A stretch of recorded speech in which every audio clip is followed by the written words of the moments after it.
Je possède cette multinationale dont la valeur nette se chiffre en milliards de dollars. Pourtant, tout au long de nos 6 années de mariage, mon mari n'a jamais connu la vérité. Il a toujours pensé que j'étais une simple femme au foyer, organisant ma vie autour de la cuisine. Des dîners de famille et de quelques petites activités secondaires pour passer le temps. Jusqu'au jour où, juste après avoir été promu vice-président de son entreprise, il m'a contre toute attente demandé le divorce. Ce qui l'a le plus choqué, c'est que j'ai accepté immédiatement. Pas de larmes, pas de supplications, pas même une seule question. Et ce moment précis a marqué le début des jours où il allait devoir payer le prix de ses choix. Plongeons dans l'histoire. Ce soir-là était notre 6e anniversaire de mariage. Le dîner avait lieu dans un restaurant étoilé au guide Michelin avec vue sur Central Park, au cœur de Manhattan. La douce lumière dorée se reflétait sur les baies vitrées et un jazz feutré passait juste assez fort pour planter le décor. De l'extérieur, n'importe qui aurait pensé que nous étions un couple parfaitement heureux profitant d'une soirée romantique. Mais moi seul savais que, du début à la fin du repas, les yeux de mon mari fuyaient constamment les miens. Il s'appelait Nathan. Tout au long du dîner, Nathan toucha à peine à son verre de cabernet préféré. Il ne cessait de jeter des coups d'œil à son téléphone, de verrouiller son écran et de regarder au loin avec un air sombre, semblable à un homme contraint de prendre une décision douloureuse. Je savais exactement pourquoi. J'étais au courant de sa liaison depuis près d'1 an. L'autre femme s'appelait Mia, son assistante de direction. Elle avait 5 ans de moins que moi. Belle, manipulatrice et sachant parfaitement comment flatter l'ego d'un homme. Aux yeux de Nathan, elle était un vent de fraîcheur après des années d'un mariage calme et prévisible. À mes yeux, elle n'était qu'une fille illusoire, s'accrochant à des choses qui ne lui appartenaient pas. Je savais où ils se rencontraient, où ils allaient. Et je connaissais même les cadeaux de marque onéreux que Nathan lui achetait en secret avec sa prime de fin d'année. Je savais même que Mia avait commencé à visiter des appartements de luxe à Manhattan, persuadée que le jour où elle deviendrait la femme du vice-président approchait à grands pas. Mais je n'ai jamais dit un mot.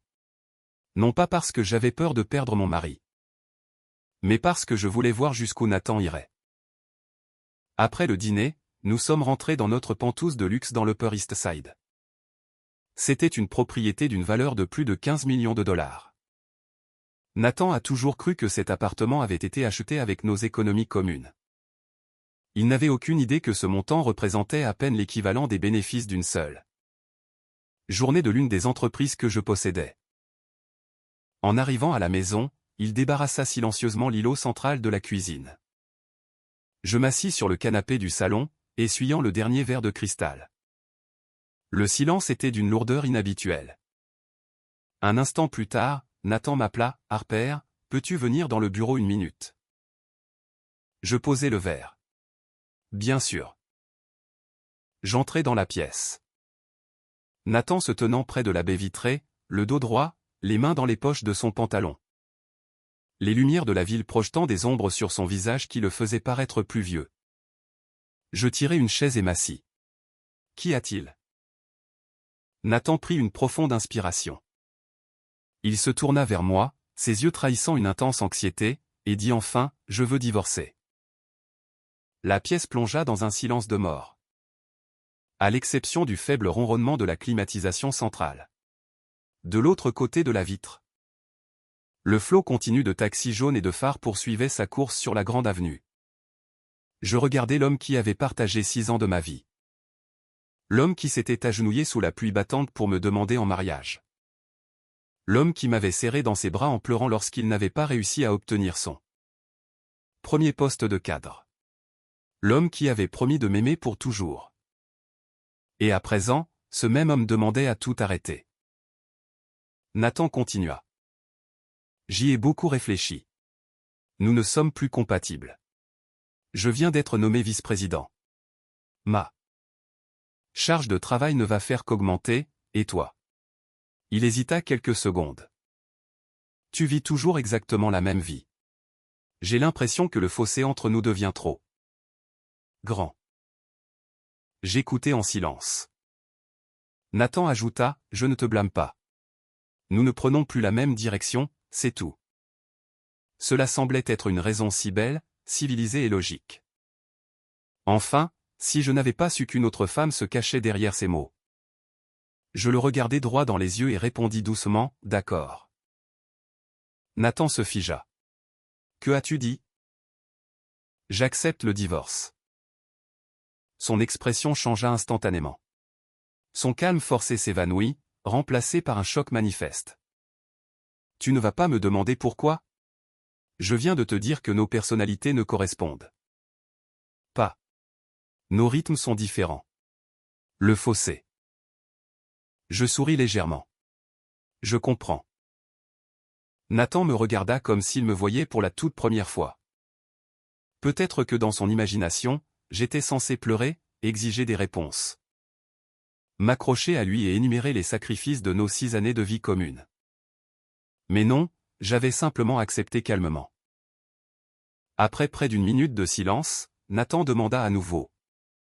Tu ne veux vraiment pas sauver ce mariage? Je secouai légèrement la tête. Si tu veux partir, te retenir ici n'a aucun sens. Nathan resta paralysé.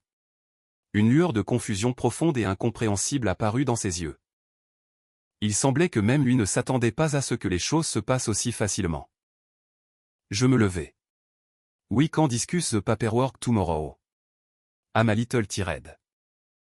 Sur ce, je me tournai et quittai la pièce. Même lorsque la porte se referma derrière moi. Je sentais son regard suivre chacun de mes mouvements. Je ne dormis pas de la nuit. J'ouvris le coffre-fort caché intégré dans le mur derrière ma table de chevet. À l'intérieur se trouvaient des dossiers juridiques soigneusement classés. 7 classeurs correspondant à cette conglomérat d'entreprises opérant sur plusieurs continents. Énergie verte, technologies environnementales, capital investissement, industrie manufacturière. Santé, logistique mondiale et intelligence artificielle. Tous portaient mon nom. Je passai mes doigts sur les lettres dorées des classeurs en cuir. Puis je pris mon téléphone et composai le numéro de mon assistante personnelle. Elle décrocha dès la première sonnerie. Bonsoir, mademoiselle Harper. Demain matin à 9 h. Rassemblez l'équipe juridique au bureau de Wall Street. Je dois préparer les papiers du divorce. Mon assistante resta silencieuse quelques secondes. Elle était manifestement stupéfaite, mais reprit rapidement son sang-froid professionnel. C'est compris. Je m'en occupe immédiatement. En raccrochant, je m'approchai de la fenêtre. Dehors, la silhouette de New York étincelait dans l'obscurité. Il y a 6 ans, quand j'ai épousé Nathan, je pensais pouvoir vivre comme une femme ordinaire. J'avais caché mon identité, ma fortune, tout l'empire que je possédais. Je voulais un mariage né d'amour, pas d'argent. Nathan m'avait autrefois fait croire que ce choix était le bon. Mais il s'est avéré que la plus grande épreuve d'un mariage n'est pas la pauvreté. C'est lorsque l'un des deux commence à croire qu'il se tient sur un terrain plus élevé que l'autre. Quand la gratitude se transforme en mépris, quand l'amour devient de l'ennui. Et quand une femme est jugée sans valeur simplement parce qu'elle choisit de ne pas afficher ce qu'elle possède. Le lendemain matin, bien avant le réveil de Nathan. J'étais déjà assise dans la salle de conférence privée vitrée. Au dernier étage du siège de mon entreprise. 3 des meilleurs avocats du pays m'attendaient. Sur la table reposait le projet d'accord de divorce. Je feuilletai les pages. Puis prononçai calmement une phrase qui laissa tout le monde dans la pièce stupéfait. Je ne veux pas d'un seul centime des biens communs. Mais la procédure de divorce doit être finalisée d'ici 3 jours. Un silence de mort s'installa dans la pièce. Aucun des avocats ne comprenait pourquoi je prenais une telle décision. Moi seul savais que ce que Nathan considérait comme les plus grands atouts de sa vie n'était pour moi rien de plus qu'un grain de sable dans le désert. Et ce que je m'apprêtais à faire après ce divorce était le véritable début de cette histoire. À ce moment précis, le téléphone de mon assistante vibra. Elle jeta un coup d'œil à l'écran et son visage se décolora. Mademoiselle Harper, nous avons un problème. Cette femme, Mia, vient de se présenter au bureau de Nathan et se vante publiquement auprès de ses collègues qu'elle est sur le point de devenir la femme du nouveau vice-président. Je posai mon stylo de luxe, un sourire se dessinant au coin de mes lèvres. Il semblait que certaines personnes étaient bien trop pressées d'occuper un poste qu'elles croyaient leur revenir de droit. Apprendre que Mia s'était présentée au bureau de Nathan pour afficher son statut imminent ne me surprit pas. Ce dénouement était tout à fait prévisible. Une femme qui passe près d'un an à s'immiscer dans le mariage de quelqu'un d'autre ne recule pas devant la lumière du jour. C'est la chose même qu'elle attendait. Je refermai le dossier devant moi et regardai à travers les immenses baies vitrées panoramiques. Depuis le dernier étage, Manhattan ressemblait à un échiquier géant et complexe. En bas, des millions de personnes se dépêchaient de gagner leur vie. Personne ne savait que dans un coin tranquille de la ville, un mariage venait de prendre fin. Les 3 avocats étaient assis en face de moi. L'associé principal prit la parole avec prudence. « Mademoiselle Harper, si je puis me permettre une question. » J'acquiesçai d'un signe de tête. « Je vous en prie. » Il hésita un instant avant de dire. « Avec votre influence financière et les preuves d'infidélité dont vous disposez, vous pourriez facilement exiger un règlement largement en votre faveur. Si nous demandons un divorce. Pour faute et des dommages-intérêts.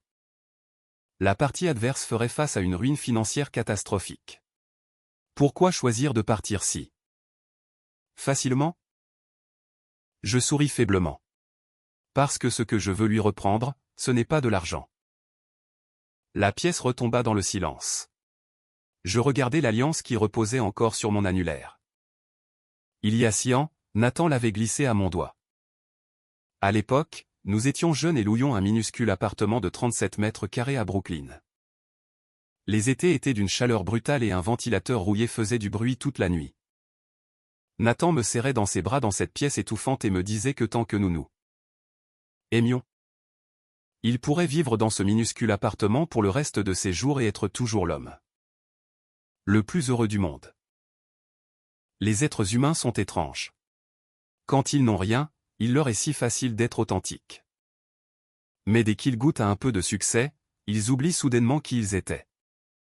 Je fis glisser l'alliance de mon doigt et la poser sur la table en chaîne. Finalisons cela. Garder des choses qui ne vous appartiennent plus est inutile. Après le départ des avocats, mon assistante me remit un nouveau dossier. C'était une enquête approfondie sur les antécédents de Mia. Je l'ouvris. Mia avait 29 ans et venait d'une petite ville ouvrière de l'Ohio. Elle avait obtenu un diplôme correct dans une université d'État et avait été embauchée comme secrétaire de Nathan il y a près de 2 ans. Son dossier semblait parfaitement normal au premier abord, mais plus je lisais en profondeur, plus cela devenait intéressant. Avant de rencontrer Nathan, Mia avait un petit ami de longue date. C'était un architecte qui gagnait bien sa vie et venait d'une famille honorable et respectable. Il parlait déjà de mariage. Mais la semaine exacte où Nathan fut présélectionné pour le poste de vice-président, Mia quitta son fiancé. Sa justification auprès de ses amis était qu'une femme doit savoir choisir un homme avec un réel avenir. Je refermai le dossier. Curieusement, je ne ressentais aucune colère, seulement de la pitié. De la pitié pour une jeune femme qui avait troqué son amour-propre pour courir après la vanité. De la pitié pour un homme qui était autrefois mon pilier. Et qui se perdait aujourd'hui si facilement. Vers midi, mon téléphone sonna de manière inattendue. C'était ma belle-mère. Je fus surprise. Elle m'appelait rarement pendant les heures de travail. Je décrochai. « Bonjour, Eleanor. » Sa voix chaleureuse et enjouée résonna à l'autre bout du fil. « Harper, ma chérie, est-ce que toi et Nathan venez dîner pour le rôti de dimanche soir ?» Mon cœur se serra. Elle ne savait manifestement pas encore. Je restai silencieuse quelques secondes avant de répondre doucement. « Je ne pense pas pouvoir venir ce soir, Eleanor. »« Pourquoi donc ? » ?»« Je suis juste un peu débordée par le travail. » Elle rit doucement. « Peu importe à quel point tu es occupée. Il faut manger. Je viens d'acheter une magnifique côte de bœuf. » Entendre cette chaleur sincère dans sa voix me serra la gorge. Au cours des 6 dernières années, ma belle-mère ne m'avait jamais maltraité.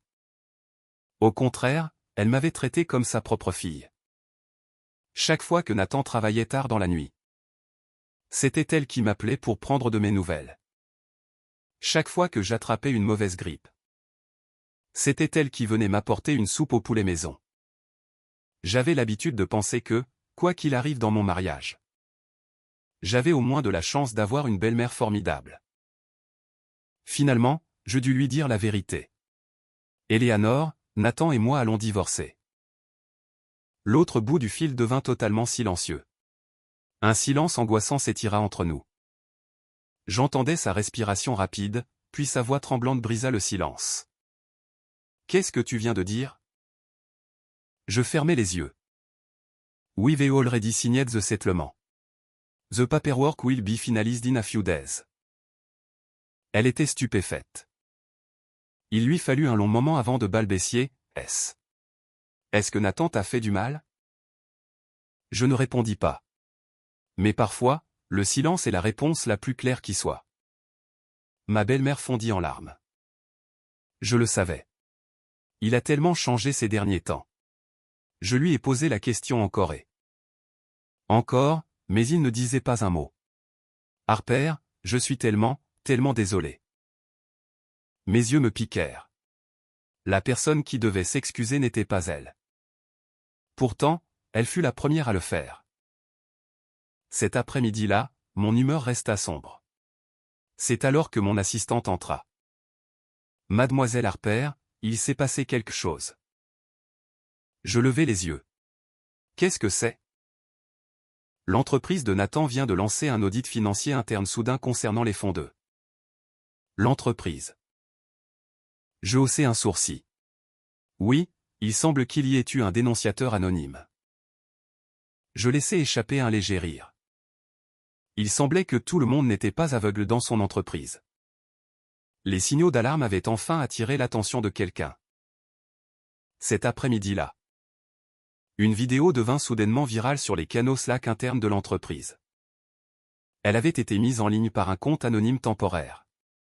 Dans la vidéo, Mia se vantait bruyamment auprès de ses collègues dans la salle de pause qu'elle était sur le point d'emménager dans une tour résidentielle de luxe, d'épouser un haut dirigeant et de diriger bientôt tout un département. Le pire, c'est que cette conversation avait lieu pendant les heures de travail, au bureau. En quelques heures, la vidéo s'était propagée dans tous les coins de l'entreprise. Les chuchotements et les commérages allaient bon train. La réputation de Nathan commença à vaciller violemment.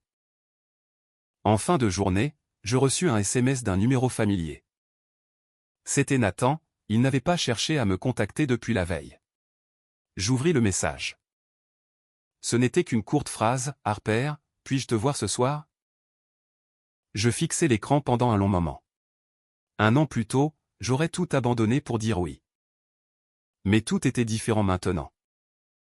J'écrivis en réponse, « Si tu as quelque chose à dire, dis-le maintenant. » Il lui fallut près de 5 minutes pour répondre. « Harper, j'ai l'impression que tout m'échappe. » Je ris à haute voix. Tout lui échappait? Quelle ironie. Quand il avait trahi notre mariage, il n'y avait pas pensé. Quand il s'asseyait avec Mia pour planifier leur avenir glorieux, il n'y avait pas pensé. Ce n'était que lorsque les conséquences commençaient à menacer son poste et sa réputation qu'il se rendait soudain compte que les choses ne tournaient pas en sa faveur. Avant que je ne puisse taper une réponse, mon téléphone vibra à nouveau. Cette fois, c'était un message du détective privé que j'avais engagé. On pouvait y lire « Mademoiselle Harper. Je viens d'intercepter quelque chose de crucial. Nathan rencontre secrètement un membre important du conseil d'administration. Ce soir, ils discutent de la manière de dissimuler les fonds détournés. » Je lus le message, mon regard devenant glacial. Ainsi, même à cet instant précis, Nathan n'avait aucun remords sincère. Sa plus grande crainte n'était pas son mariage brisé. C'était le siège de vice-président qui tremblait sous lui. Je verrouillai lentement mon écran de téléphone. Dehors, un coucher de soleil rouge sang descendait sur la silhouette de New York. Une violente tempête se préparait. Et je savais pertinemment que cette tempête ne se formait pas seulement sur la ville. Elle s'abattait silencieusement sur la vie de Nathan et de Mia. Ils ne s'étaient pas encore rendus compte que ce qui les attendait était bien plus terrifiant que les événements de la journée. Après avoir reçu le SMS du détective concernant la réunion secrète, je ne répondis pas immédiatement. Je posai le téléphone face contre table sur mon bureau et me versai lentement une tasse de thé Earl Grey. De la vapeur s'élevait dans l'air, mais en moi. Je ne ressentais aucune de ces colères brûlantes qui m'avaient consumé lorsque j'avais découvert la liaison pour la première fois. Peut-être que lorsqu'on a été blessé pendant trop longtemps, les émotions finissent par s'essouffler. Non pas parce que l'on a oublié, mais parce que l'on a percé l'illusion à jour. J'avais l'habitude d'aimer Nathan avec toute la sincérité de ma jeunesse. Je croyais que tant que nous formions une équipe, nous pouvions surmonter n'importe quelle épreuve. Mais l'amour ne peut jamais être entretenu par les efforts d'un seul côté. Quand quelqu'un décide de changer ses sentiments, aucun effort de l'autre côté n'y changera quoi que ce soit. Ce soir-là, je retournai aux Penthouse plus tôt que d'habitude. Nathan n'était pas là et le salon était plongé dans le noir complet. Sa veste de costume de la veille était encore posée sur le dossier d'une chaise. Tout ressemblait exactement à une journée normale de ces 6 dernières années. Mais moi seul savais que cet endroit n'était plus un foyer. J'allai au placard, sortis ma plus grande valise Rimowa et commençai à faire mes bagages. Il n'y avait pas autant de choses que je le pensais. Quelques tenues, mes livres préférés, des cadeaux de mes parents et quelques vieilles photos. Chaque fois que je prenais un objet, les souvenirs affluaient. Notre photo de mariage prise au bord de l'eau à Brooklyn. Sur celle-ci, Nathan souriait de toutes ses dents, ses yeux me fixant avec une dévotion absolue. Je m'assis sur le bord du lit en la regardant pendant un long moment. Puis finis par la rejeter dans le tiroir. Certaines belles choses appartiennent au passé. S'y accrocher ne fait que causer de la douleur. Vers 21h, la porte d'entrée s'ouvrit. Nathan était à la maison. Il se figea à la seconde où il vit la valise posée au milieu du salon. Son visage déjà épuisé devint blafard. « Qu'est-ce que tu fais ?» Je pliai calmement mon dernier pull. « Mes bagages. »« Où vas-tu ?»« À l'hôtel. » Nathan se précipita vers l'avant. « Pourquoi devez-vous déménager ?» Je le regardai. « Nous divorçons.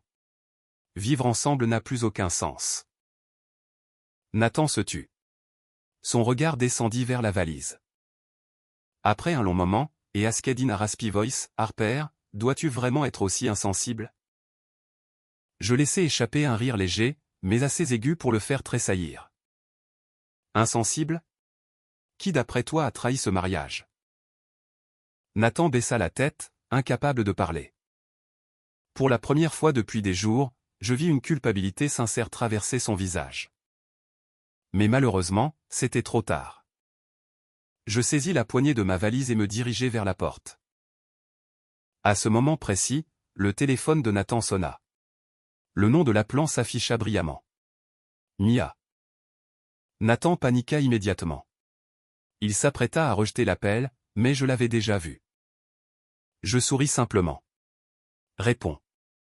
Elle t'attend probablement. Nathan me regarda, les yeux remplis d'un conflit douloureux.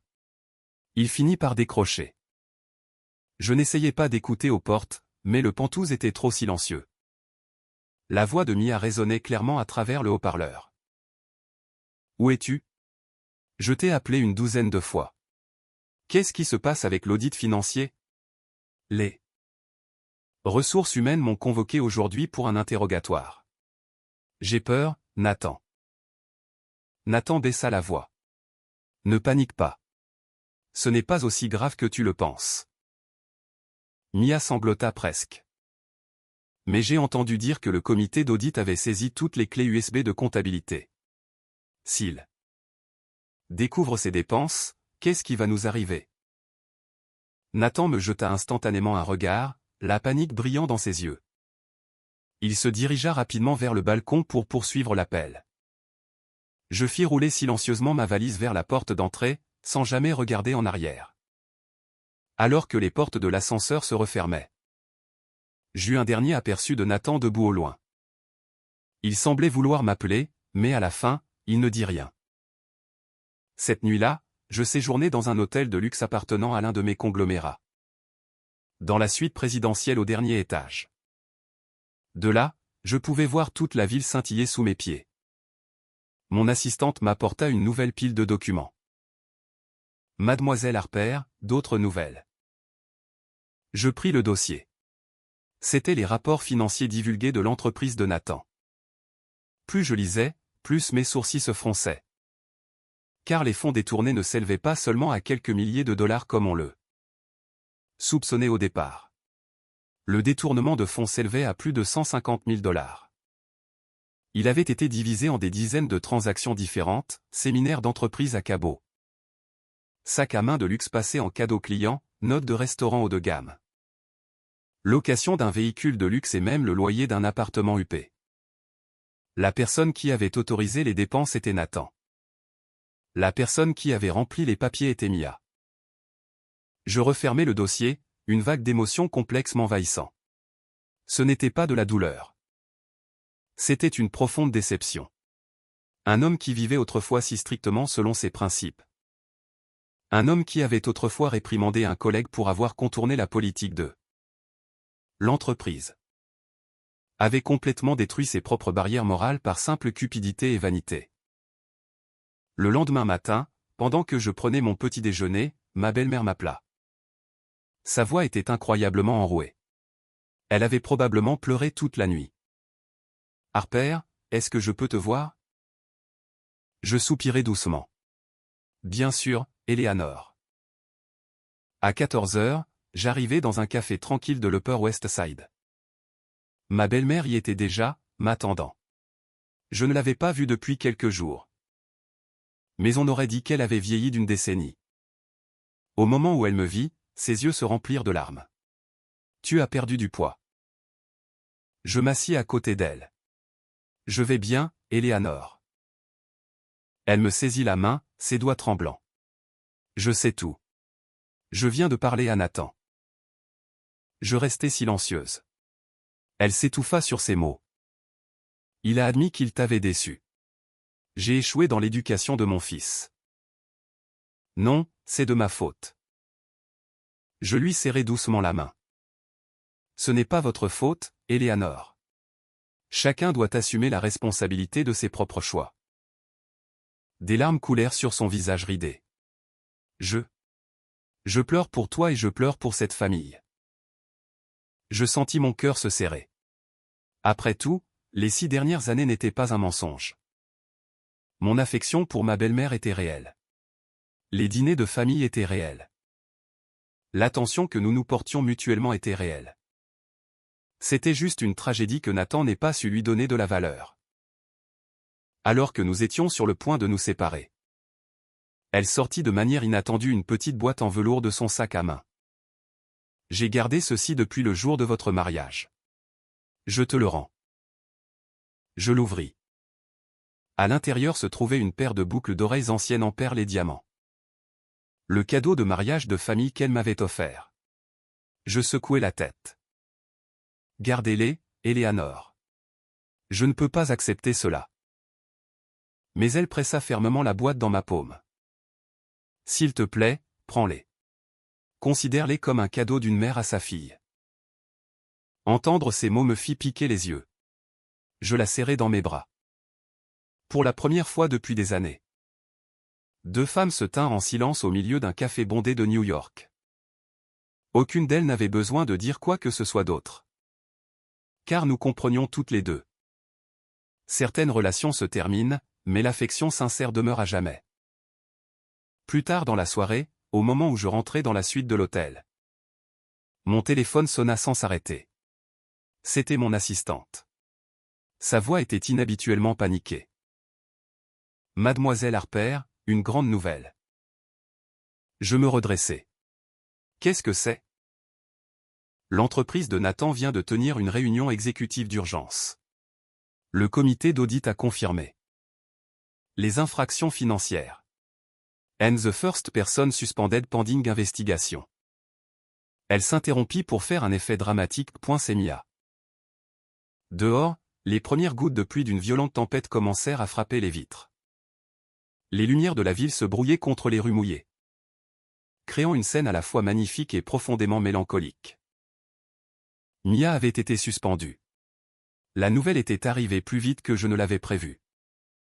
Mais ce qui attira vraiment mon attention, ce fut la réaction de Nathan. Selon le rapport de mon assistante lors de la réunion d'urgence, le conseil d'administration avait exigé des explications écrites de chaque personne liée aux dépenses signalées. Comme Mia était celle qui avait directement traité les documents frauduleux, elle fut suspendue immédiatement. Quant à Nathan, comme il était un vice-président nouvellement nommé, il n'était pas encore sanctionné. Ils avaient besoin de temps pour vérifier son implication. Mais tout le monde dans le monde de l'entreprise savait que ce n'était qu'une question de temps. Une fois que le comité d'audit interne y plante ses dents, personne n'en sort indemne. J'étais sur le point de fermer mon ordinateur portable quand mon téléphone vibra à nouveau. C'était Nathan. Je fixai l'écran pendant quelques secondes avant de répondre enfin. La ligne était d'un silence de mort. J'entendais sa respiration lourde et saccadée. Harper. Sa voix était brisée. Es-tu occupé? Qu'y a-t-il, Nathan?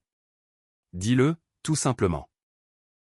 Il resta silencieux pendant un long moment. Mia a été suspendue. Je sais. Tout le monde le sait. Le drame interne de ton entreprise est devenu un sujet de commérage public à ce stade. Nathan soupira, l'air totalement vaincu. Harper, j'ai l'impression que mon monde entier s'écroule. Je ne répondis pas parce que je savais la vérité. Sa plus grande peur n'était pas de perdre Mia, ni de perdre notre mariage. C'était de perdre son statut, sa réputation et le siège de direction qu'il avait mis 10 années de labeur acharné à atteindre. Effectivement, quelques secondes plus tard, et continued. Le conseil d'administration commence à me suspecter. Certains actionnaires majeurs font pression sur le PDG. Si cela est creusé plus en profondeur, Il s'interrompit. Je demandai calmement, alors, qu'est-ce que tu veux exactement? Le silence s'étira en ligne. Enfin, il parla lentement, je veux te voir une seule fois, s'il te plaît. Je regardai les gouttes de pluie tracer des lignes sur la vitre. Une fois les papiers du divorce finalisés, nous pourrons parler logistique. Il n'est pas nécessaire de se voir maintenant. Je raccrochai le téléphone. Mon cœur ne rata même pas un battement. Peut-être que lorsque les blessures les plus profondes ont déjà cicatrisé, les gens trouvent une véritable conclusion parce qu'ils cessent tout simplement de se soucier du pourquoi. Le lendemain matin, je retournai au siège de mon entreprise. C'était une journée de travail normale, mais mon emploi du temps était chargé. Une téléconférence avec des partenaires japonais. Une réunion d'information sur les investissements européens. Une réunion stratégique pour un nouveau centre technologique vert dans le Midwest. C'était du non-stop. Juste avant midi, mon assistante entra. Mademoiselle Harper, il y a un invité qui souhaite vous voir. Qui est-ce? Le père de Nathan. Je fus prise au dépourvu. Depuis notre mariage, mon beau-père, Arthur, avait toujours été un homme de peu de mots. C'était un professeur d'histoire de lycée à la retraite qui vivait simplement et s'ingérait rarement dans la vie de ses enfants. Je me levai et entrai dans le salon de réception. Arthur était assis de manière rigide sur le canapé en cuir. Ses cheveux semblaient nettement plus blancs qu'auparavant. En me voyant entrer, il se leva immédiatement. Harper. Asseyez-vous, je vous en prie. Je lui versai une tasse de thé. Arthur, qu'est-ce qui vous amène ici? Il ne répondit pas immédiatement. Ce n'est qu'après une longue pause qu'il parla. Je suis venu m'excuser au nom de Nathan. Je me figeai. Il inclina profondément la tête. Un homme de près de 70 ans, un enseignant respecté par des générations d'étudiants. Maintenant contraint de baisser la tête devant sa belle-fille en raison des fautes de son fils. Je me levai rapidement. Arthur, s'il vous plaît, ne faites pas ça. Je ne vous blâme pas, ni vous ni Eleanor. Il soupira, les yeux remplis de tristesse. But I blame myself. Since I was a boy. Nathan was always so hardworking. I never imagined it would turn out like this. Je me rassis en face de lui, ne sachant absolument pas quoi dire. Parfois, la douleur des parents dépasse la douleur de ceux qui sont réellement impliqués. Il me regarda pendant un long moment avant de demander doucement « L'aimes-tu encore ?»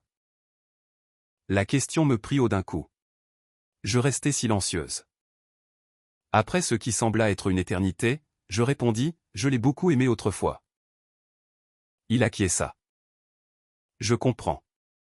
Seuls ceux qui ont vraiment aimé peuvent avoir si mal. Seul quelqu'un qui a mis tout. Son cœur dans un mariage a le courage de lâcher prise complètement lorsqu'il est trahi.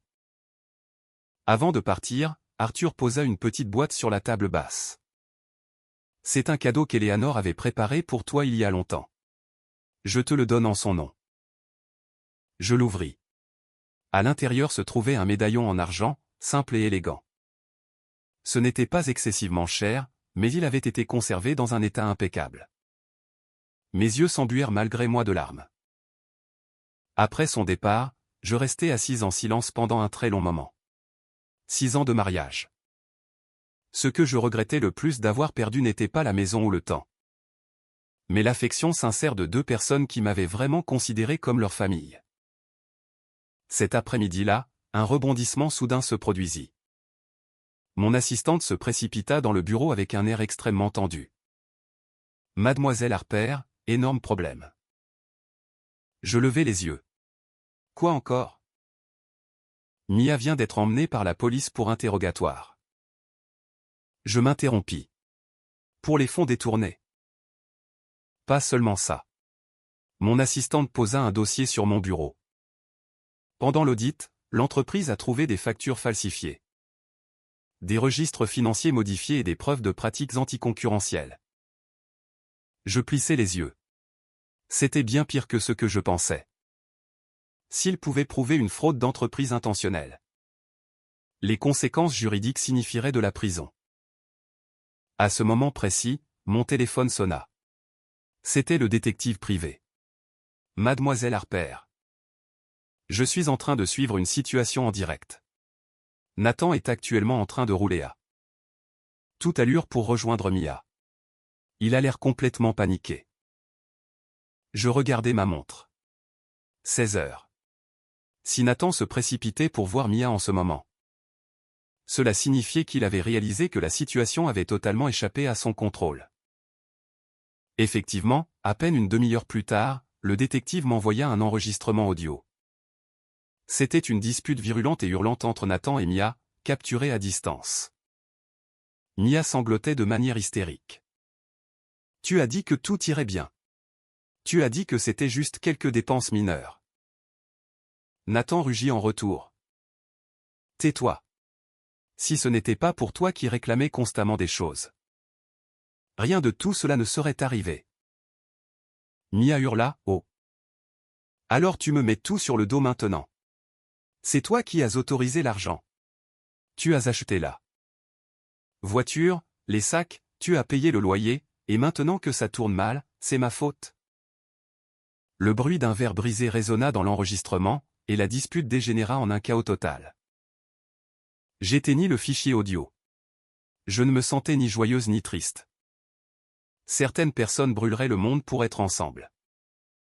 Mais dès que leurs intérêts mutuels s'évanouissent, il ne reste plus que du blâme et un pur ressentiment. Cette nuit-là, tout en examinant des rapports financiers, je reçus un SMS de Nathan. Une seule ligne, « Harper, je regrette vraiment tout. » Je fixai l'écran, ricanai et verrouillai mon téléphone sans répondre. Car il y a des excuses qui arrivent tout simplement trop tard. Ce n'est pas que la partie lésée manque de pardon, mais plutôt que les fissures sont trop profondes pour être refermées. Dehors, la pluie tombait abondamment. Les éclairs zébraient le ciel de Manhattan. Simultanément, le téléphone de mon assistante sonna. Elle vérifia l'écran et son visage pâlit instantanément. « Mademoiselle Harper. Le conseil d'administration de l'entreprise de Nathan vient de publier une nouvelle directive. Je levai les yeux. Quelle directive? Elle déglutit avec peine, la voix empreinte de choc. Il convoque un tribunal d'urgence demain matin. L'ordre du jour est de voter formellement la destitution de Nathan de son titre de vice-président. Je refermai silencieusement le dossier devant moi. Sachant que la tenue de cette réunion d'urgence pour licencier Nathan ne m'apportait pas la joie à laquelle on aurait pu s'attendre. Au lieu de cela, un vide creux et indescriptible s'installa dans ma poitrine. C'était peut-être parce que j'avais été témoin de chaque étape de son parcours pour en arriver là. Je me souvenais très bien de son premier jour de travail dans cette entreprise. Il portait un costume bon marché acheté en solde, debout devant notre miroir fissuré, nouant et renouant sa cravate des dizaines de fois. Avant de franchir la porte, il s'était retourné et m'avait demandé « Harper, est-ce que j'ai l'air d'un type qui réussit à Wall Street ?» J'avais ri. Tout à fait. En réalité, le costume était une taille trop grande et ses chaussures de ville étaient éraflées. Mais à mes yeux, il était l'homme le plus passionné et le plus fiable du monde. Et pourtant, quelques années plus tard, tout s'était dégradé. Je restais assise à regarder par la fenêtre du bureau jusqu'à ce que mon téléphone vibre. C'était mon assistante, mademoiselle Harper. La réunion commence demain à 9 h. Je sais. Il y a autre chose. Sa voix baissa d'un ton. Quelqu'un à l'intérieur de l'entreprise de Nathan a secrètement déposé un rapport auprès de la SEC. Je fronçai les sourcils. La SEC? Le contenu? Il ne s'agit plus seulement des fonds détournés. Il y a des signes de collusion avec des fournisseurs tiers pour gonfler artificiellement la valeur des contrats. Je restai silencieuse. C'était une information complètement nouvelle. Si cela était vrai. La gravité de la situation venait de passer d'une simple faute professionnelle à une fraude fédérale. Après avoir raccroché, je rouvris les fichiers d'enquête. Pendant des mois, je n'avais jamais cherché activement à détruire Nathan. J'avais seulement rassemblé des preuves pour me protéger lors du divorce. Mais il semblait que bien d'autres personnes cherchaient secrètement à le faire tomber. Une fois que vous perdez la confiance du collectif, votre chute n'est qu'une question de temps. Le lendemain matin, le ciel de New York était inhabituellement sombre. Alors que j'entrais dans la salle de conférence de ma propre entreprise, je reçus un SMS de ma belle-mère. « As-tu une minute? J'ai besoin de te voir. » Je la rappelai immédiatement. Sa voix était éraillée. « Harper, je viens d'arriver à l'immeuble de bureau de Nathan. » Mon cœur se serra. « Qu'est-ce qui ne va pas, Eleanor? » La sécurité refuse de me laisser monter. Ils ont dit qu'il était en réunion à huis clos. J'entendais les larmes dans sa voix. Une mère âgée debout dans le hall froid d'un gratte-ciel d'entreprise, attendant simplement des nouvelles de son fils. Cette image me serra le cœur. « Rentrez chez vous, Eleanor.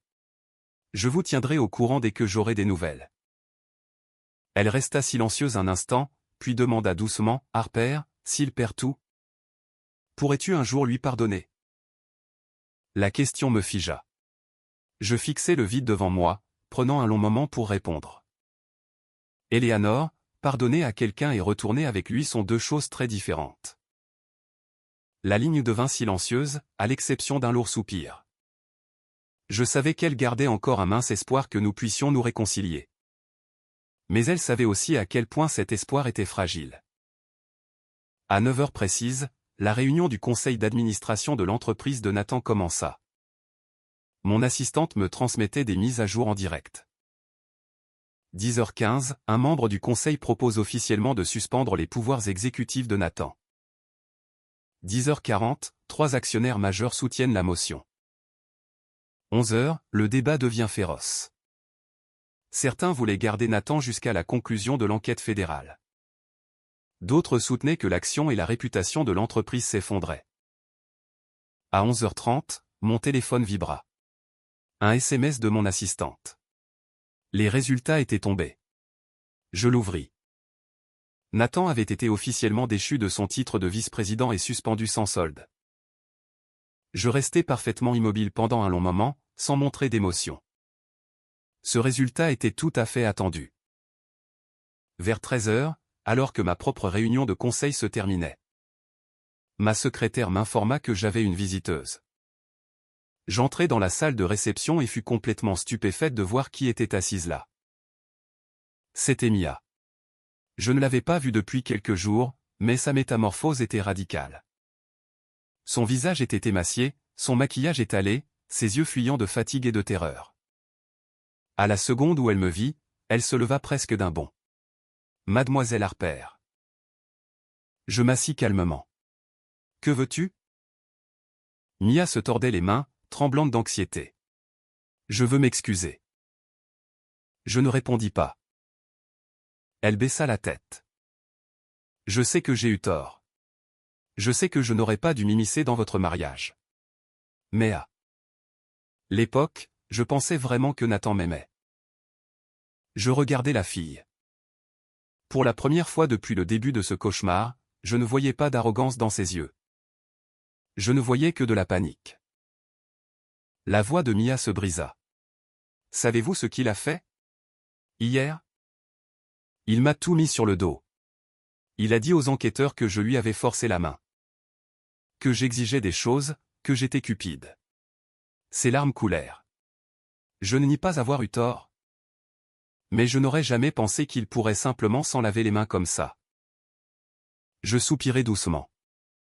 Certaines leçons ne s'apprennent que lorsqu'on en paie le prix fort, dis-je. Alors pourquoi venir me voir ? Mia garda la tête baissée. Il lui fallut un long moment avant de répondre. Je voulais m'excuser, et je voulais vous mettre en garde contre quelque chose. Mes yeux se plissèrent. Contre quoi ?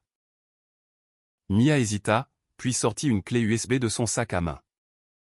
Il y a des fichiers ici que j'ai trouvés accidentellement quand j'étais encore la secrétaire de Nathan. Ils impliquent un membre éminent du conseil d'administration. Je fixai la clé USB. Mia continua. Cet homme est le véritable cerveau derrière tous les contrats douteux. Nathan n'était qu'un pion. Je restai silencieuse. Pour la première fois depuis des jours, une véritable curiosité s'éveilla. C'était plus profond qu'un simple scandale d'infidélité. Mia essuya ses yeux. Je sais que vous ne me faites pas confiance, mais si vous regardez ces fichiers, vous comprendrez. Sur ce, elle se leva, s'inclina profondément en tremblant. Je suis désolé. Que vous me pardonniez ou non, je devais vous le dire. Puis elle se dépêcha de sortir du bureau. Je la regardai partir. La vie est si étrange. La femme qui s'était pavanée avec assurance dans le mariage d'une autre était maintenant la première à baisser la tête en signe de défaite. Ce soir-là, de retour dans mon Penthouse, je branchai la clé USB.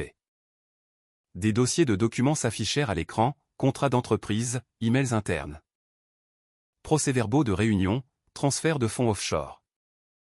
Plus je lisais, plus mon expression s'assombrissait. Le nom qui apparaissait le plus fréquemment n'était pas celui de Nathan. C'était Richard Kyle, un membre chevronné du conseil d'administration. Kyle dirigeait secrètement des acquisitions douteuses depuis des années. Et il semblait que Nathan n'avait vraiment été qu'un idiot utile prenant le blâme. C'est alors que mon téléphone sonna, un numéro inconnu. Je décrochai. La voix d'un homme d'âge mûr résonna, calme mais empreinte d'une intense pression. « Bonsoir, Harper. Je pense que nous devons nous rencontrer. » Je fronçai les sourcils. « Qui est-ce » L'homme rit doucement. « L'homme dont vous lisez le nom depuis 20 minutes. » Ma poitrine se serra. L'homme continua. « Il y a des secrets sur Nathan que vous ne connaissez pas encore. Si vous voulez la vérité, rencontrez-moi demain, seul. » La ligne raccrocha. Le Penthouse était plongé dans un silence de mort. Dehors, la nuit new-yorkaise était animée. Le flot continu de phares ressemblait à des rivières de feu sous ma tour. Dans la pièce, le seul son était le ronronnement de la climatisation et la lueur bleue de mon ordinateur portable. Cet homme savait que je lisais la clé USB.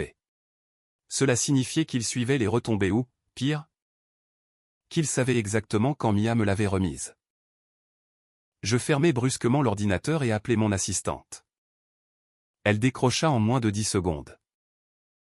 Mademoiselle Harper? Faites une vérification complète des antécédents de quelqu'un immédiatement. Qui? Richard Kyle. La ligne devint silencieuse. Parlez-vous du directeur Kyle du conseil d'administration de Nathan? Oui. Retracez tout son historique. Ses sociétés écrans et ses transactions financières au cours des 5 dernières années. J'en ai besoin pour hier. C'est compris. Après avoir raccroché, je me préparais une tasse de café noir. Une sensation de malaise me nouait l'estomac. Quand j'avais découvert la liaison pour la première fois, le scénario était simple. Nathan avait triché. Mia était la briseuse de ménage. Le mariage était terminé. Mais ces nouveaux fichiers rendaient la situation d'une complexité terrifiante.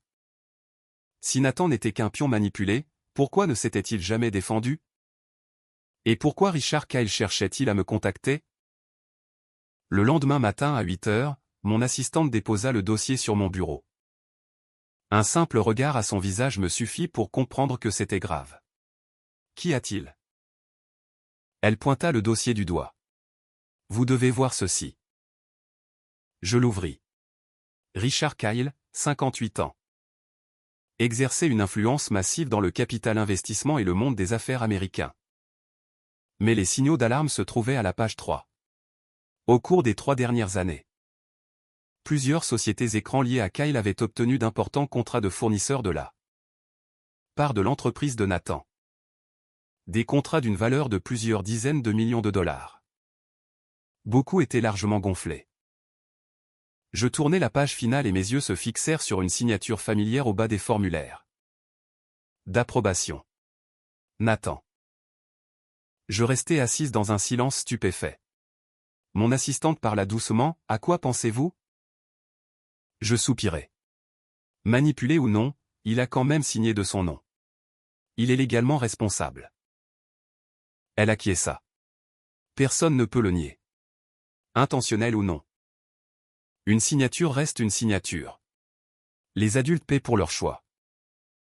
Vers 10 heures, je reçus le lieu de rendez-vous de la part de Kyle. Un club privé très sélect réservé aux membres à Tribeca.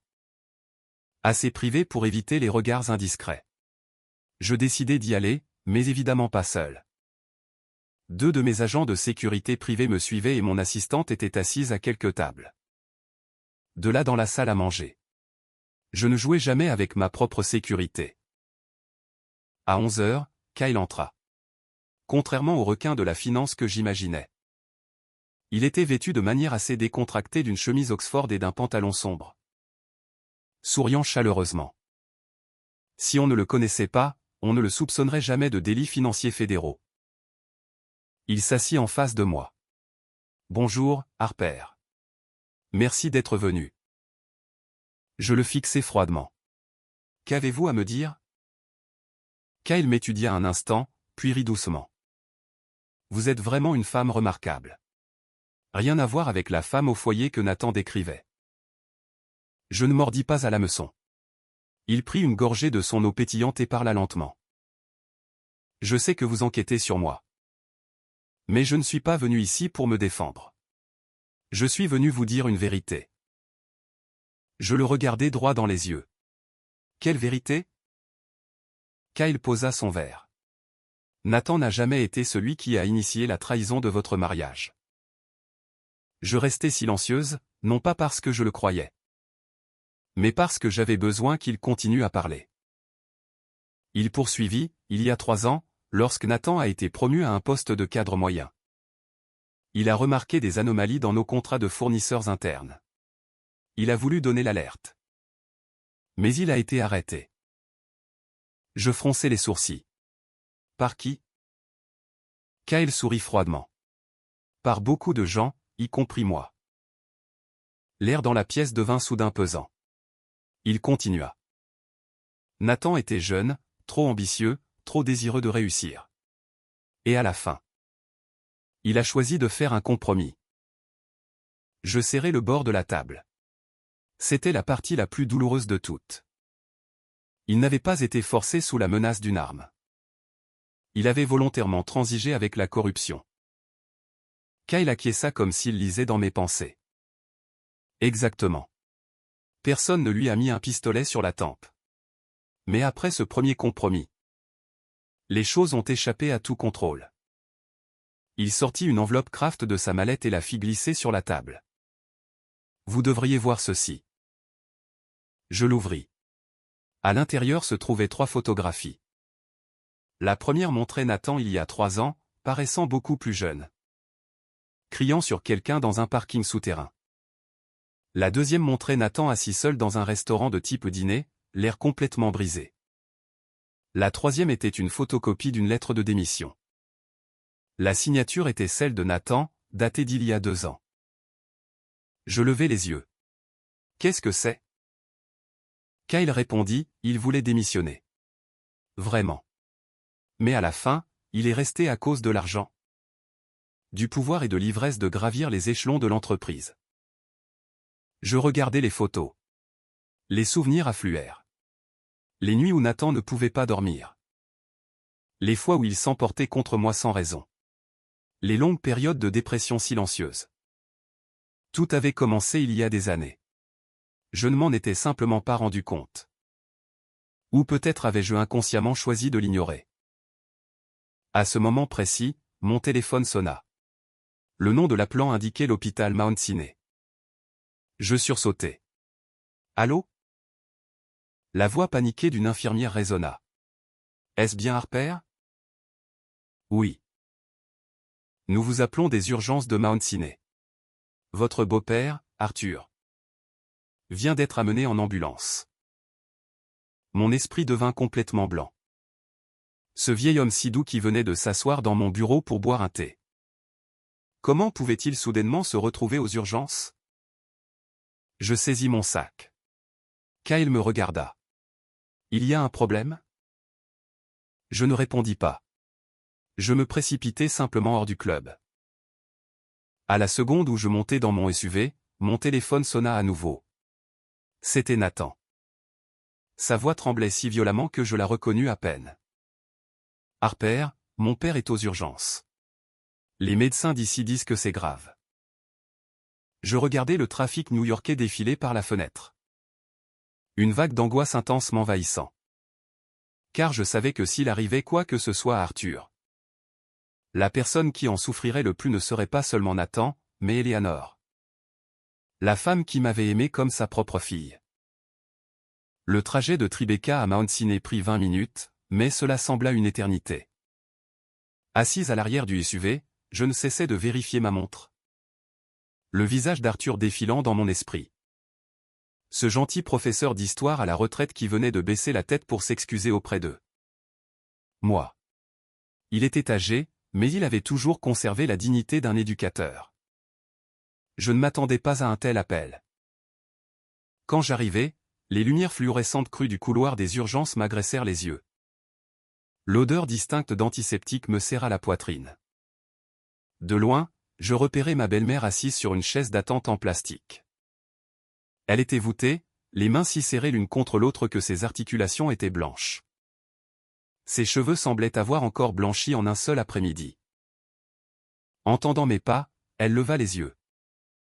Au moment où elle me vit, ses yeux injectés de sang se remplirent de l'eau des larmes. Harper. Je me précipitai vers elle et la pris par les épaules. Eleanor, ne paniquez pas. Qu'a dit le médecin des urgences? Elle étouffa un sanglot. Ils font d'autres examens. Il s'est juste effondré. Un inconnu a appelé le 911. Je m'assis à côté d'elle, ses mains froides comme de la glace. Ce fut alors que je remarquai Nathan debout à l'autre bout du couloir. En quelques jours à peine, il s'était détruit. Son costume habituellement impeccable était froissé, ses yeux cernés par une grave insomnie. L'homme qui commandait autrefois les salles de conférence avec assurance se tenait là comme un fantôme vide. Nathan me vit. Son regard croisa le mien, mais il fit simplement un léger signe de tête. Personne ne parla. Un moment plus tard, les portes des urgences s'ouvrirent. Un médecin en sortit en tenue de bloc. Nous nous levâmes tous les trois d'un bond. Éléanore parla la première. « Docteur, mon mari. Comment va-t-il » Le médecin baissa son masque. « Vous avez de la chance que l'ambulancier soit arrivé rapidement. Il est stabilisé et a dépassé la phase critique. » Nous poussâmes tous un immense soupir de soulagement. Mais le médecin n'avait pas fini. Cependant, l'électrocardiogramme montre des signes de stress cardiaque prolongé. A-t-il été soumis à une pression psychologique sévère ces derniers temps? En entendant cela, Éléanore éclata en sanglots. Nathan enfouit son visage dans ses mains. Je savais exactement pourquoi. Depuis que le scandale de Nathan avait éclaté, ses parents n'avaient pas connu un seul jour de paix. La réputation de la famille, l'avenir brisé de leur fils, le mariage détruit. Tout cela avait écrasé ses deux parents âgés. Une fois Arthur transféré aux soins intensifs pour observation, Éléanore accepta enfin de s'asseoir. J'allai à la cafétéria pour lui acheter de la soupe chaude. À mon retour, Nathan était assis seul dans le couloir, les coudes sur les genoux, fixant d'un air absent le sol en linoléum. J'avais d'abord l'intention de passer devant lui sans m'arrêter, mais je m'interrompis. Je posai une tasse de café noir sur la chaise vide à côté de lui. Bois ceci. Nathan leva les yeux, une lueur de surprise dans le regard. Après un instant, il la prit. Merci. Nous restâmes assis en silence pendant un très long moment. Finalement, Nathan parla le premier. Je n'aurais jamais pensé qu'un jour mon père se retrouverait sur un lit d'hôpital à cause de moi. Je ne répondis pas. Il rit amèrement. Depuis que je suis enfant, tout ce que je voulais, c'était le rendre fier. Mais je suppose que plus j'ai grandi, plus je me suis éloigné dans la mauvaise direction. Un courant d'air provenant du bout du couloir apportait une légère odeur d'eau de javel. Nathan fixait sa tasse de café, la voix rauque. Harper, as-tu été profondément déçu par moi? Je restai silencieuse quelques secondes avant de lui donner une réponse sincère. Oui. Il acquiesça, sans surprise. Il connaissait probablement la réponse depuis le début. Quand nous nous sommes mariés, je pensais que tant que je gagnais beaucoup d'argent, tu serais heureuse. Puis j'ai pensé que j'avais besoin d'un titre plus élevé. D'un plus grand pantouse, de l'envie des autres. Il se moqua de lui-même. But in the end, he lost the only thing that actually mattered. Je regardai l'homme assis à côté de moi. Pendant ce bref instant, je me souvins du Nathan d'il y a des années. Le gars qui faisait 20 km dans une tempête de neige juste pour m'acheter mon gâteau d'anniversaire préféré. Le gars qui passait la nuit debout à me mettre des serviettes froides sur le front quand j'avais la fièvre. Le gars qui avait promis de me tenir la main pour le reste de nos jours. C'était juste une tragédie que l'homme assis ici aujourd'hui soit un parfait étranger. C'est alors que le téléphone de Nathan sonna. Il regarda l'écran et son visage se décolora. C'était le bureau de l'entreprise. Il décrocha. Après avoir entendu quelques courtes phrases, il devint blanc comme un linge. Lorsqu'il raccrocha, la main qui tenait le téléphone tremblait de manière incontrôlable. Je demandai, qu'est-ce qui s'est passé? Il resta silencieux un long moment avant de répondre dans un murmure enroué. Le conseil d'administration vient de rendre son verdict final. J'ai été officiellement licencié. Pour faute grave. Je ne fus pas surprise, mais mon cœur se serra tout de même. Après tout, c'était la carrière pour laquelle il avait sacrifié une décennie de sa jeunesse. Nathan baissa la tête, ses yeux devenant rouges. C'est fini. Le travail n'est plus là. Ma réputation n'est plus là. Ma famille n'est plus là. Pour la toute première fois, je vis Nathan pleurer. Pas de sanglots dramatiques, mais des larmes silencieuses tombant sur le sol de l'hôpital. Quand un homme touche vraiment le fond, il crie rarement. Il devient simplement totalement silencieux. Et parfois, ce silence est plus douloureux que tout le reste. Je ne le consolai pas, et je ne le grondais pas non plus. Certaines leçons ne s'apprennent qu'en subissant les conséquences de ses actes. À ce moment-là, mon assistante m'appela. Mademoiselle Harper, nous venons d'intercepter de nouvelles informations. Je m'éloignai de Nathan. Qu'est-ce que c'est? Sa voix était des plus sérieuses. Richard Kyle vient de fuir les États-Unis. Je me figeai. Il s'est enfui? C'est très probable. De plus, nous avons retracé un compte offshore enregistré au nom de sa sœur aux Caïmans. Plus de 10 millions de dollars y ont été transférés au cours des 2 dernières années. Je serrai fermement mon téléphone. Si cela était vrai, tout le scandale se transformait en quelque chose de bien plus vaste. Pas seulement un détournement de fonds d'entreprise, mais un réseau massif de blanchiment d'argent international. Mon assistante poursuivit, Mademoiselle Harper. Encore une chose. Nous avons trouvé des empreintes numériques prouvant que Nathan s'est activement opposé à ces transferts spécifiques à plusieurs reprises. Mais qu'à la fin, il les a quand même signés. Je fermai les yeux, submergé par des émotions contradictoires. Nathan n'était pas entièrement innocent. Mais il n'était pas non plus le cerveau criminel que tout le monde pensait. Quand je retournai dans la salle d'attente, Nathan s'était levé. Il regarda vers les portes des soins intensifs, puis se tourna soudainement vers moi. « Harper, si la vérité éclate un jour, continueras-tu à me détester ?» Je le regardai pendant un long moment, avant de répondre doucement. « Ce que tu dois faire en ce moment, ce n'est pas poser cette question. C'est faire face aux conséquences de ce que tu as fait. » Nathan baissa la tête et ne dit plus un mot. À ce moment précis, les portes des soins intensifs s'ouvrirent. Une infirmière sortit et annonça qu'Arthur était réveillé. Eleanor éclata en larmes de soulagement. Mais alors que je les regardais, un très étrange pressentiment m'envahit. Une fois Arthur réveillé, la tension étouffante dans le couloir sembla se dissiper légèrement. Eleanor essuya immédiatement ses larmes. Elle n'avait rien mangé depuis l'après-midi, se contentant de fixer les portes des soins intensifs avec une angoisse de tous les instants. Nathan se tenait à ses côtés, ses yeux rouges essayant de garder contenance. Le protocole de l'hôpital n'autorisait qu'un seul visiteur à la fois. Eleanor entra la première. Nathan et moi restâmes dans le couloir. La distance entre nous était immense. Non pas les quelques pas physiques entre les chaises en plastique, mais un gouffre creusé par la trahison, les mensonges et des années de choix désastreux. Nathan était assis à regarder le sol, les mains jointes. Soudain, il parla. « Harper ?» Je me tournai vers lui. « Quoi ?» Il regarda droit devant lui. « Sais-tu quel est mon plus grand regret ?» Je ne répondis pas. Il sourit tristement. « Ce n'est pas d'avoir perdu mon travail. Ce n'est pas d'avoir perdu l'argent. C'est le fait que, lorsque tu étais encore à mes côtés, je n'ai pas su te chérir. » Mes mains se crispèrent légèrement. Un bref pincement me serra la poitrine, mais mon cœur retrouva rapidement son rythme calme. S'il avait prononcé ces mots un an plus tôt, j'aurais probablement pleuré. Mais maintenant, ce n'étaient que des mots arrivant bien trop tard. 20 minutes plus tard, Eleanor sortit. Ses yeux étaient rouges, mais son expression était étrangement urgente. Comme si elle venait d'apprendre quelque chose d'important. Elle me regarda.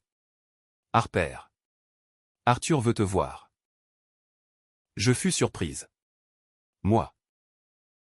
Elle acquiesça. Il a dit qu'il devait absolument te parler. Je suivis l'infirmière dans la chambre de soins intensifs. Arthur était allongé sur le lit d'hôpital, le visage pâle, des perfusions branchées sur les bras. Mais ses yeux étaient beaucoup plus vifs à présent. En me voyant, il essaya de se redresser. Je me précipitai vers lui. « Arthur, s'il vous plaît, restez allongé. » Il secoua légèrement la tête. « Harper, je dois te dire quelque chose. » Je tirai une chaise et m'assis à côté du lit. Il me regarda pendant un long moment, les yeux remplis d'une immense culpabilité. Avant de parler lentement. « Je suis tellement désolé, Harper. Je secouai la tête. Arthur, ne le soyez pas. Quoi qu'il se soit passé entre Nathan et moi. Cela n'a rien à voir avec vous et Eleanor. Il soupira faiblement. Si, cela a à voir. Je le regardai, confuse. Il regarda par la fenêtre de l'hôpital, la voix lente comme s'il déterrait un secret enfoui. Il y a 2 ans, j'ai découvert par accident que Nathan fréquentait une autre femme. Je me figeai. Il y a 2 ans. C'était bien plus tôt que le moment où j'avais découvert la liaison. Il poursuivit. Je l'ai fait venir à la maison. J'ai exigé qu'il y mette fin immédiatement. Je l'ai prévenu que, s'il continuait, il détruirait sa famille. Il ferma les yeux. Mais il n'a pas écouté. Je restai paralysé. Ainsi, pendant tout ce temps, mon beau-père savait tout. Il continua. Après cela, sa mère et moi nous sommes disputés constamment avec lui. Il nous accusait de nous ingérer dans sa vie, et nous ne pouvions pas supporter le fait qu'il trahisse sa femme. Il toussa faiblement. Je lui tendis rapidement un verre d'eau. Après une petite gorgée, il parla à nouveau. Mais ce n'est pas le plus important. Mon cœur commença à battre la chamade. Mon instinct me disait que ce qu'il s'apprêtait à dire était directement lié à la conspiration massive que j'étais en train de mettre au jour. Effectivement, Arthur plongea la main dans le tiroir de la table de chevet et en sortit une vieille enveloppe Kraft. Scellée. Il la posa entre mes mains. J'ai gardé cela caché pendant près de 2 ans. J'ouvris l'enveloppe. À l'intérieur se trouvaient plusieurs pages photocopiées, des contrats, des emails internes. Des registres de virements bancaires. Plus je lisais, plus mes sourcils se fronçaient.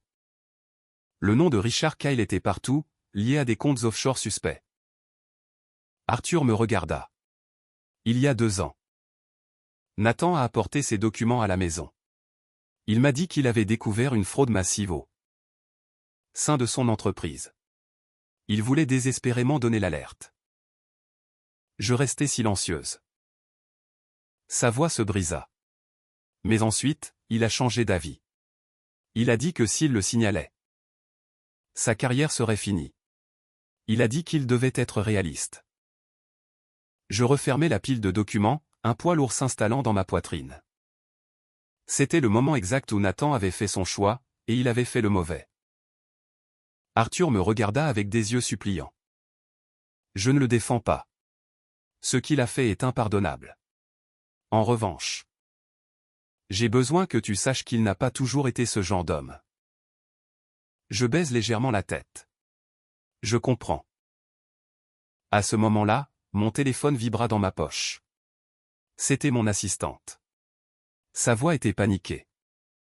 Mademoiselle Harper. Alerte rouge.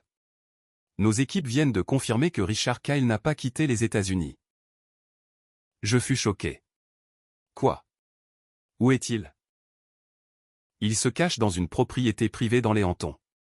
Et nous venons d'intercepter quelque chose d'énorme.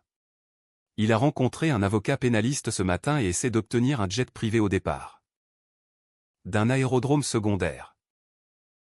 Je compris instantanément qu'il tentait une fuite désespérée.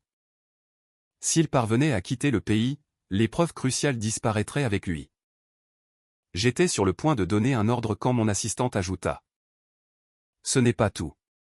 Nous venons d'apprendre que le compte bancaire de Mia a reçu un virement de 500 000 $ d'une société écran liée à Kyle.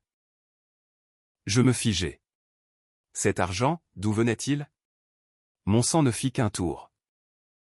Les pièces du puzzle s'assemblèrent brutalement en un tableau terrifiant. Mia n'était pas seulement l'autre femme.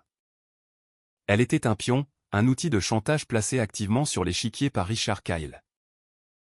Je retournai dans la chambre d'hôpital, l'esprit en ébullition. Juste au moment où j'entrais, la porte s'ouvrit derrière moi. Nathan entra. Il regarda son père, puis moi, une fatigue extrême émanant de tout son corps.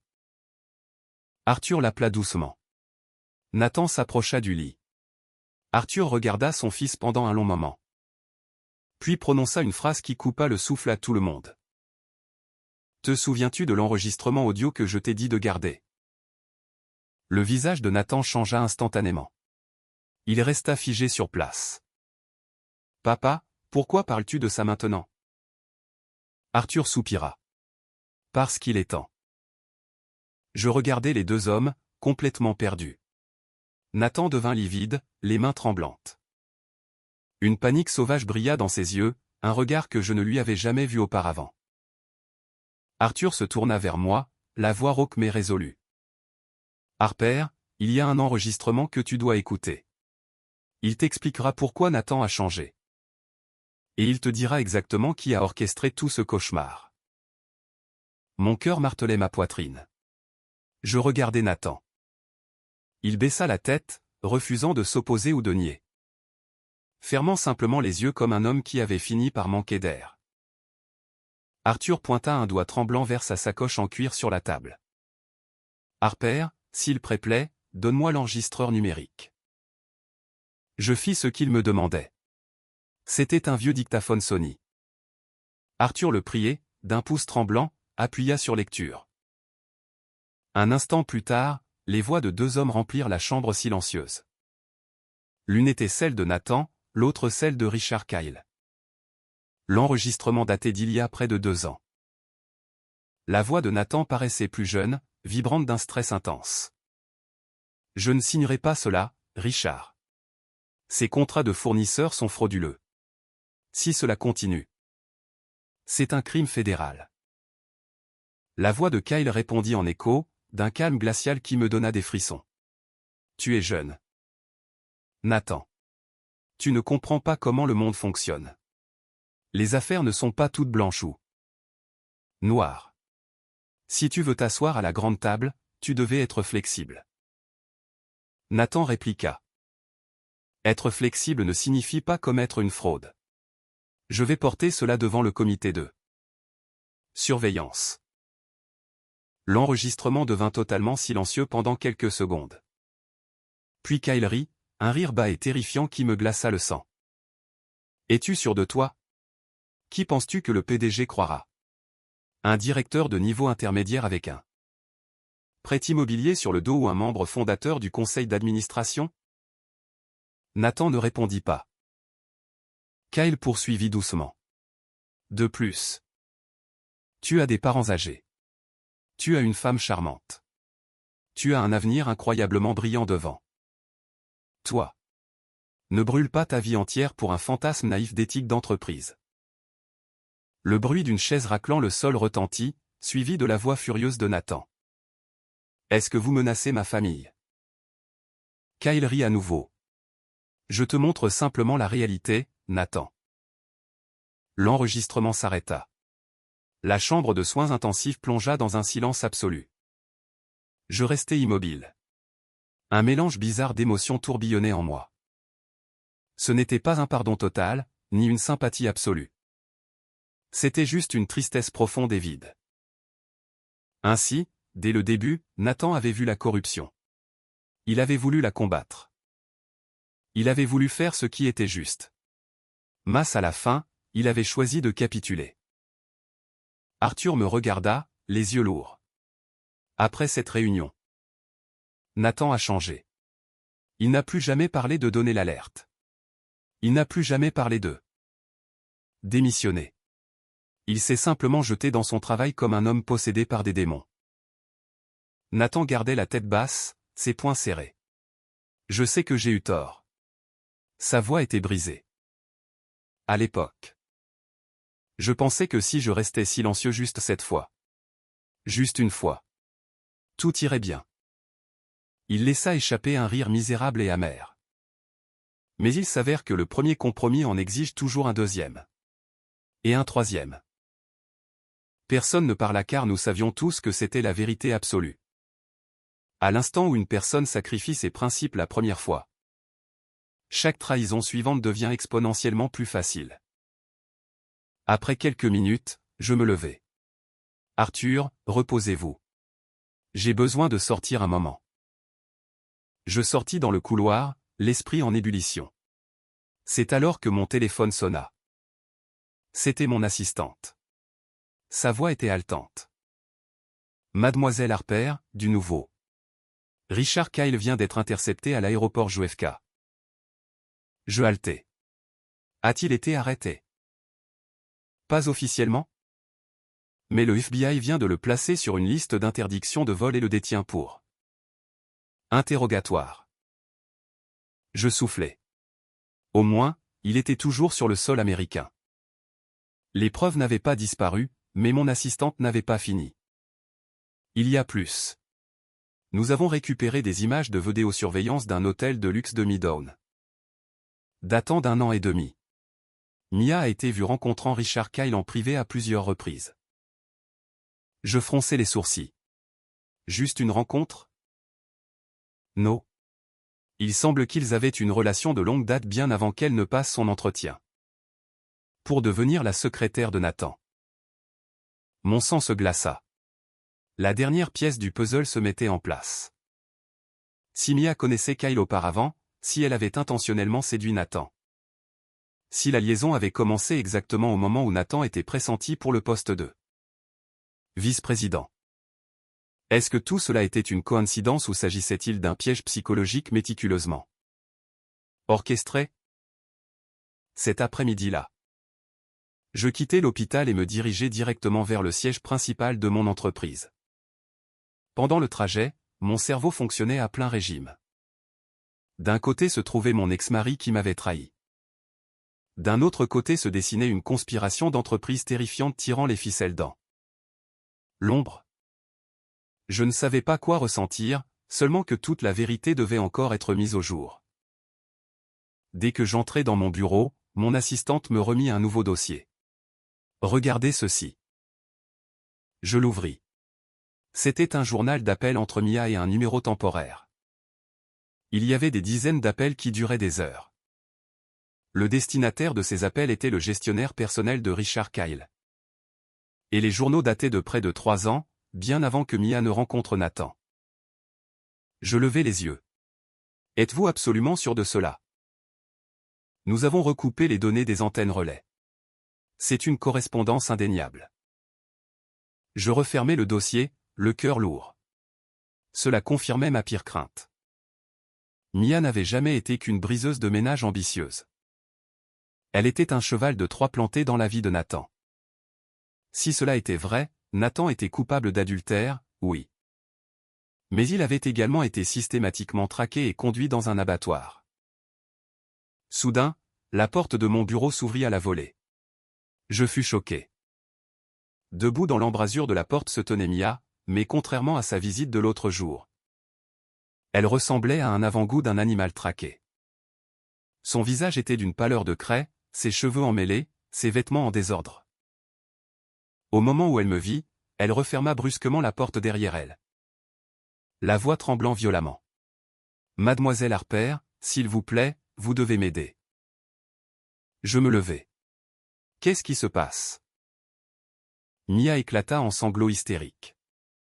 Ils me recherchent. Ils veulent me faire disparaître avant que les agents fédéraux ne puissent m'interroger. Ma poitrine se serra. Qui veut te faire disparaître? Mia regarda autour de mon bureau comme si des assassins étaient cachés dans les conduits d'aération. Elle balbutia un nom. Richard Kyle. L'air dans mon bureau se figea. Mia s'effondra sur une chaise, sanglotant de manière incontrôlable. J'ai eu tort. J'ai eu tellement de tort. Mais je ne veux pas mourir. Je fixai la fille en face de moi. Pour la première fois, je ressentais la peur brute et primaire qui émanait d'elle. Mon immense bureau de direction parut soudainement incroyablement étouffant. Mia était assise en face de moi. Ses mains tremblant si fort qu'elle ne pouvait même pas tenir le verre d'eau que mon assistante lui avait apporté. Son visage était totalement vidé de son sang. Ses yeux gonflés et rouges à cause d'un manque de sommeil sévère. Ce n'était pas la fille arrogante qui tenait le bras de Nathan dans le hall de l'entreprise. Ce n'était pas la femme qui pensait avoir réussi à manipuler son chemin vers les 1%. C'était une fille qui regardait en face la prison fédérale, ou pire encore. Je l'observai un instant, puis demandai, tu as dit que Kyle veut te faire disparaître. Mia acquiesça frénétiquement. Je ne suis pas paranoïaque. Je le jure, hier. Quelqu'un m'a suivi dès l'instant où j'ai quitté mon appartement. Quand je suis rentré chez moi, la serrure de ma porte avait été forcée. Je fronçai les sourcils. As-tu appelé la police de New York? Mia laissa échapper un rire misérable et vide. I didn't even have time to think. Plus. I'm terrified of what the co will find if they look into me. Je la fixai. C'était probablement la première fois de sa vie que Mia comprenait ce que signifiait l'impuissance absolue. Elle avait l'habitude de penser que l'argent et le statut étaient des boucliers contre les conséquences. Mais quand le véritable danger arrivait, ces choses n'offraient aucune protection. Je demandai, pourquoi Kyle te cible-t-il? Mia garda la tête baissée. Il lui fallut un long moment pour répondre. Parce que j'en sais trop. La pièce était silencieuse. Je ne l'interrompis pas. Mia prit une inspiration tremblante. Vous aviez raison. Je connaissais Richard Kyle avant même de rencontrer Nathan. Je ne fus pas surprise. Les informations de mon assistante l'avaient déjà confirmé. Mia essuya ses larmes. Il y a 3 ans. Je travaillais pour une filiale de sa société de capital investissement. Monsieur Kyle me faisait confiance. Je gérais beaucoup de grands livres non officiels. Plus tard. Et suggested y transfert to Nathan S division to be his executive assistant. Je la regardai droit dans les yeux. Pour te rapprocher de Nathan. Mia baissa les yeux. Au début. Je pensais que c'était tout. Je ne connaissais pas le véritable but final. Je savais seulement que Kyle essayait de prendre le contrôle total des acquisitions de développement. Mais Nathan continuait à s'opposer au contrat gonflé. Kyle m'a dit d'établir un lien personnel profond avec lui. Je sentis mon estomac se nouer. En partie parce que mes théories se confirmaient. Et en partie parce que cette réalité rendait tout bien plus sombre. La voix de Mia se brisa. Au début, je considérais cela simplement comme une mission de travail. Mais ensuite, je suis vraiment tombée amoureuse de lui. Je fermais les yeux. C'était l'erreur catastrophique que chacun d'eux avait commise. Un complot d'entreprise machiavélique avait été déraillé par des émotions humaines égoïstes et incontrôlables. Mia pleura. Je sais que vous me détestez. Je ne m'attends pas à ce que vous me pardonniez un jour. Mais il y a quelque chose que vous devez voir. Je la regardai. Quoi? Mia sortit son téléphone et, d'une main tremblante, lança une vidéo. C'était un clip enregistré secrètement d'une réunion entre Richard Kyle et un homme inconnu dans un box sombre de restaurant. L'audio était étouffé, mais quelques phrases étaient d'une clarté terrifiante. Si Nathan ne veut plus coopérer, liquide-le. Nous ne pouvons pas laisser les disques durs parvenir à la SEC. Quant à la secrétaire, élimine définitivement ce témoin gênant. Je fixai l'écran, le cœur battant à tout rompre. Si cette vidéo était authentique, cela signifiait que Kyle s'était déjà préparé à massacrer quiconque se dresserait sur son chemin. Pour se sauver. Cela incluait Nathan. Cela incluait Mia. À ce moment précis, mon téléphone sonna. C'était mon assistante. Sa voix était rapide et urgente. Mademoiselle Harper, le FBI vient d'émettre une assignation formelle à l'encontre de Richard Kyle. Mais il ne s'est pas présenté au bureau de son avocat. Je serrai le téléphone. Il s'est enfui. Nous ne pouvons pas encore le confirmer, mais personne ne parvient à le localiser. Après avoir raccroché, je regardai Mia. Tu restes ici. Ne quitte pas cet immeuble. Mia se figea. Vous m'aidez? Je répondis froidement, je ne t'aide pas. Je protège un témoin fédéral. Mia éclata en sanglots. Pas des larmes de peur cette fois, mais de soulagement immense d'être enfin retiré du bord du précipice.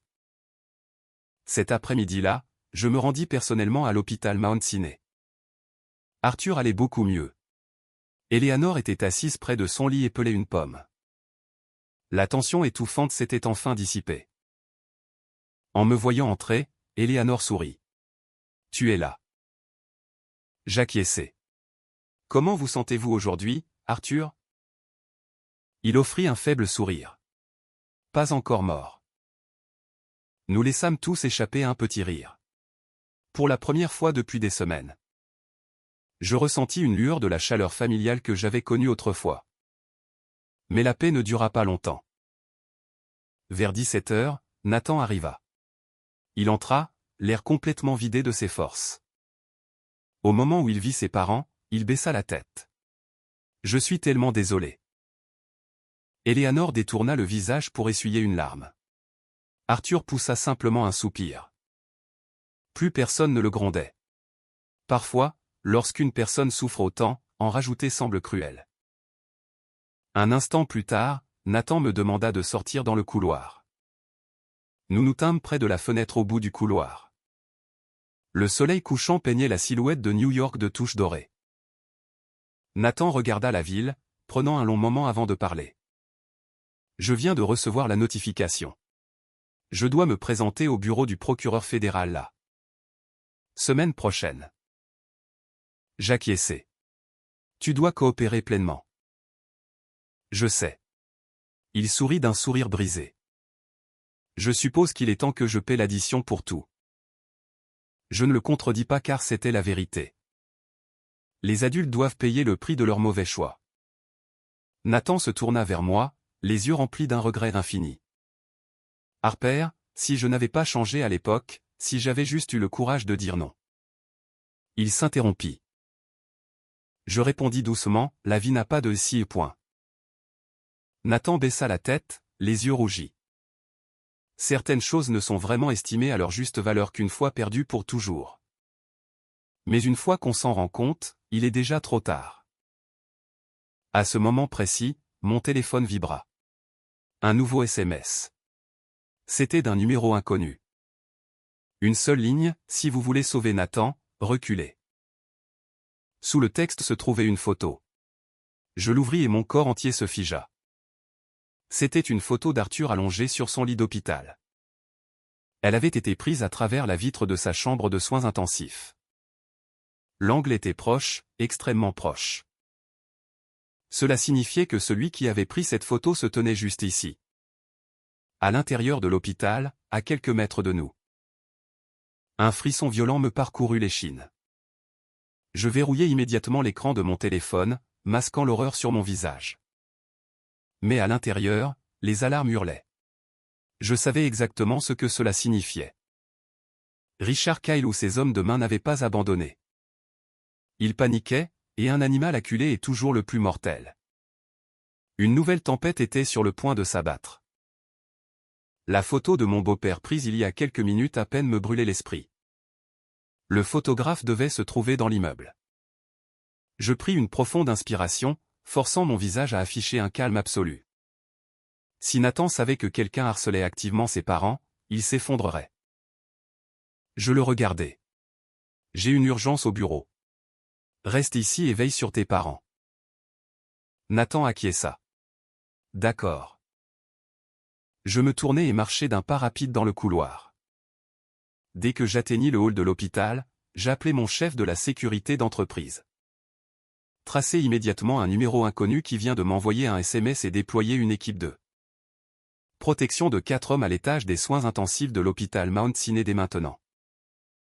La voix de mon chef de la sécurité passa instantanément en mode tactique. Y a-t-il une menace active, mademoiselle Harper? Quelqu'un surveille de près la famille de Nathan. Compris. Les hommes sont en route. Je raccrochai et restai assise dans mon SUV pendant quelques minutes. Le ciel de New York au-dessus était complètement étouffé par de sombres nuages de tempête. Reflétant exactement ce que je ressentais au cours de mes années à diriger des conglomérats mondiaux. J'avais survécu à une guerre d'entreprise brutale.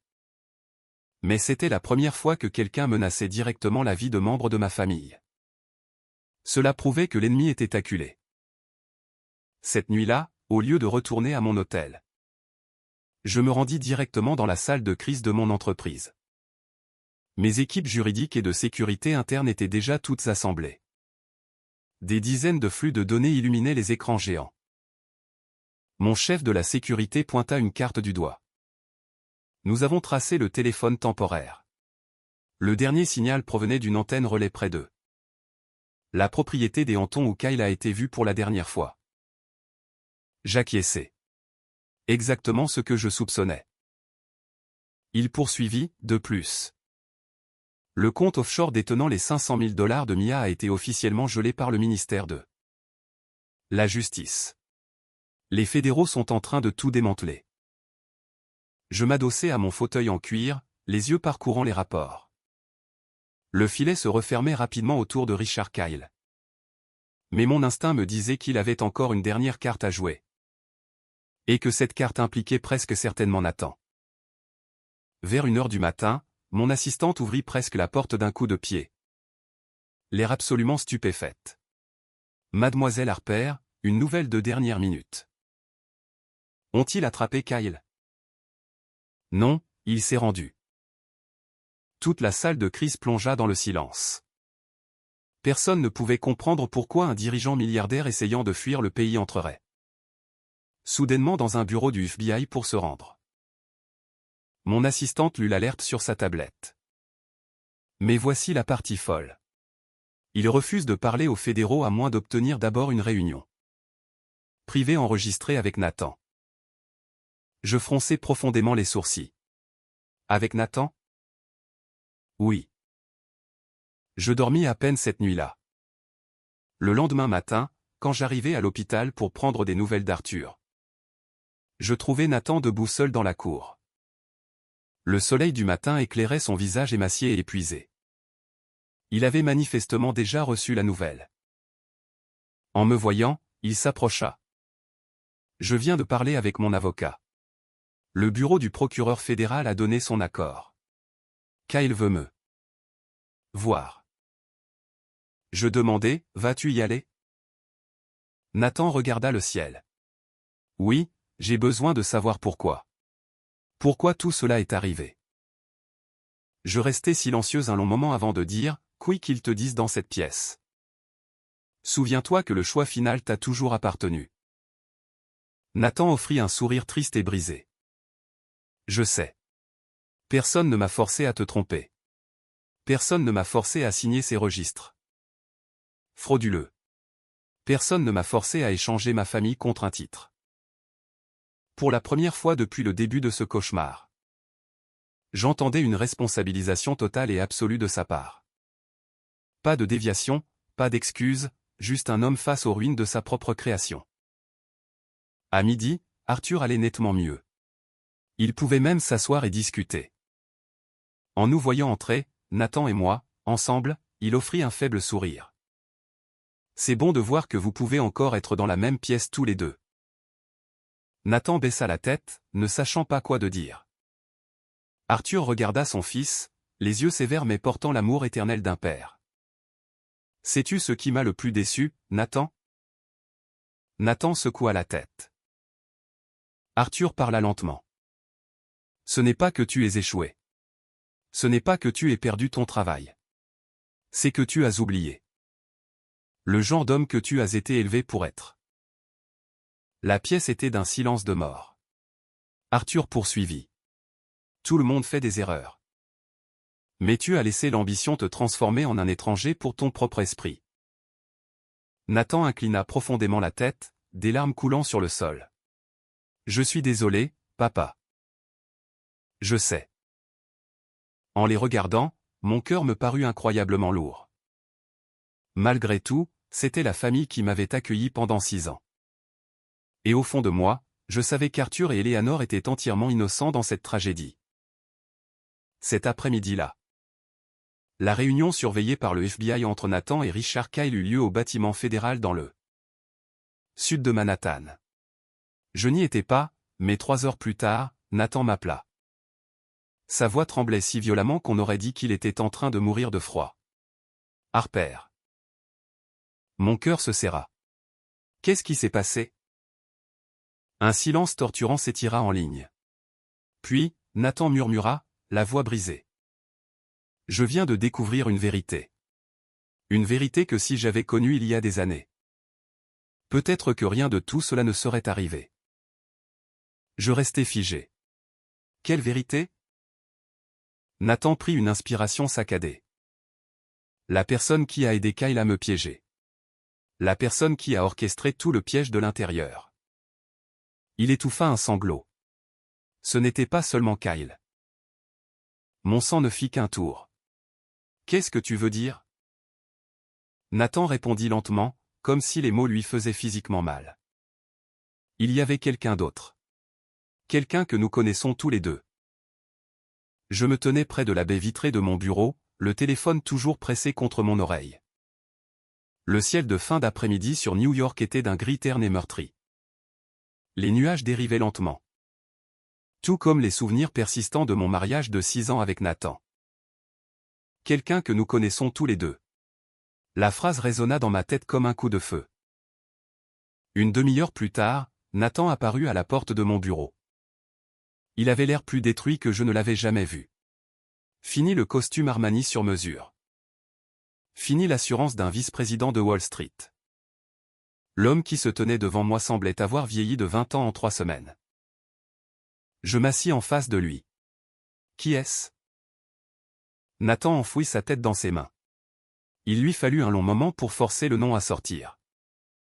C'était Thomas. Je fus véritablement stupéfaite.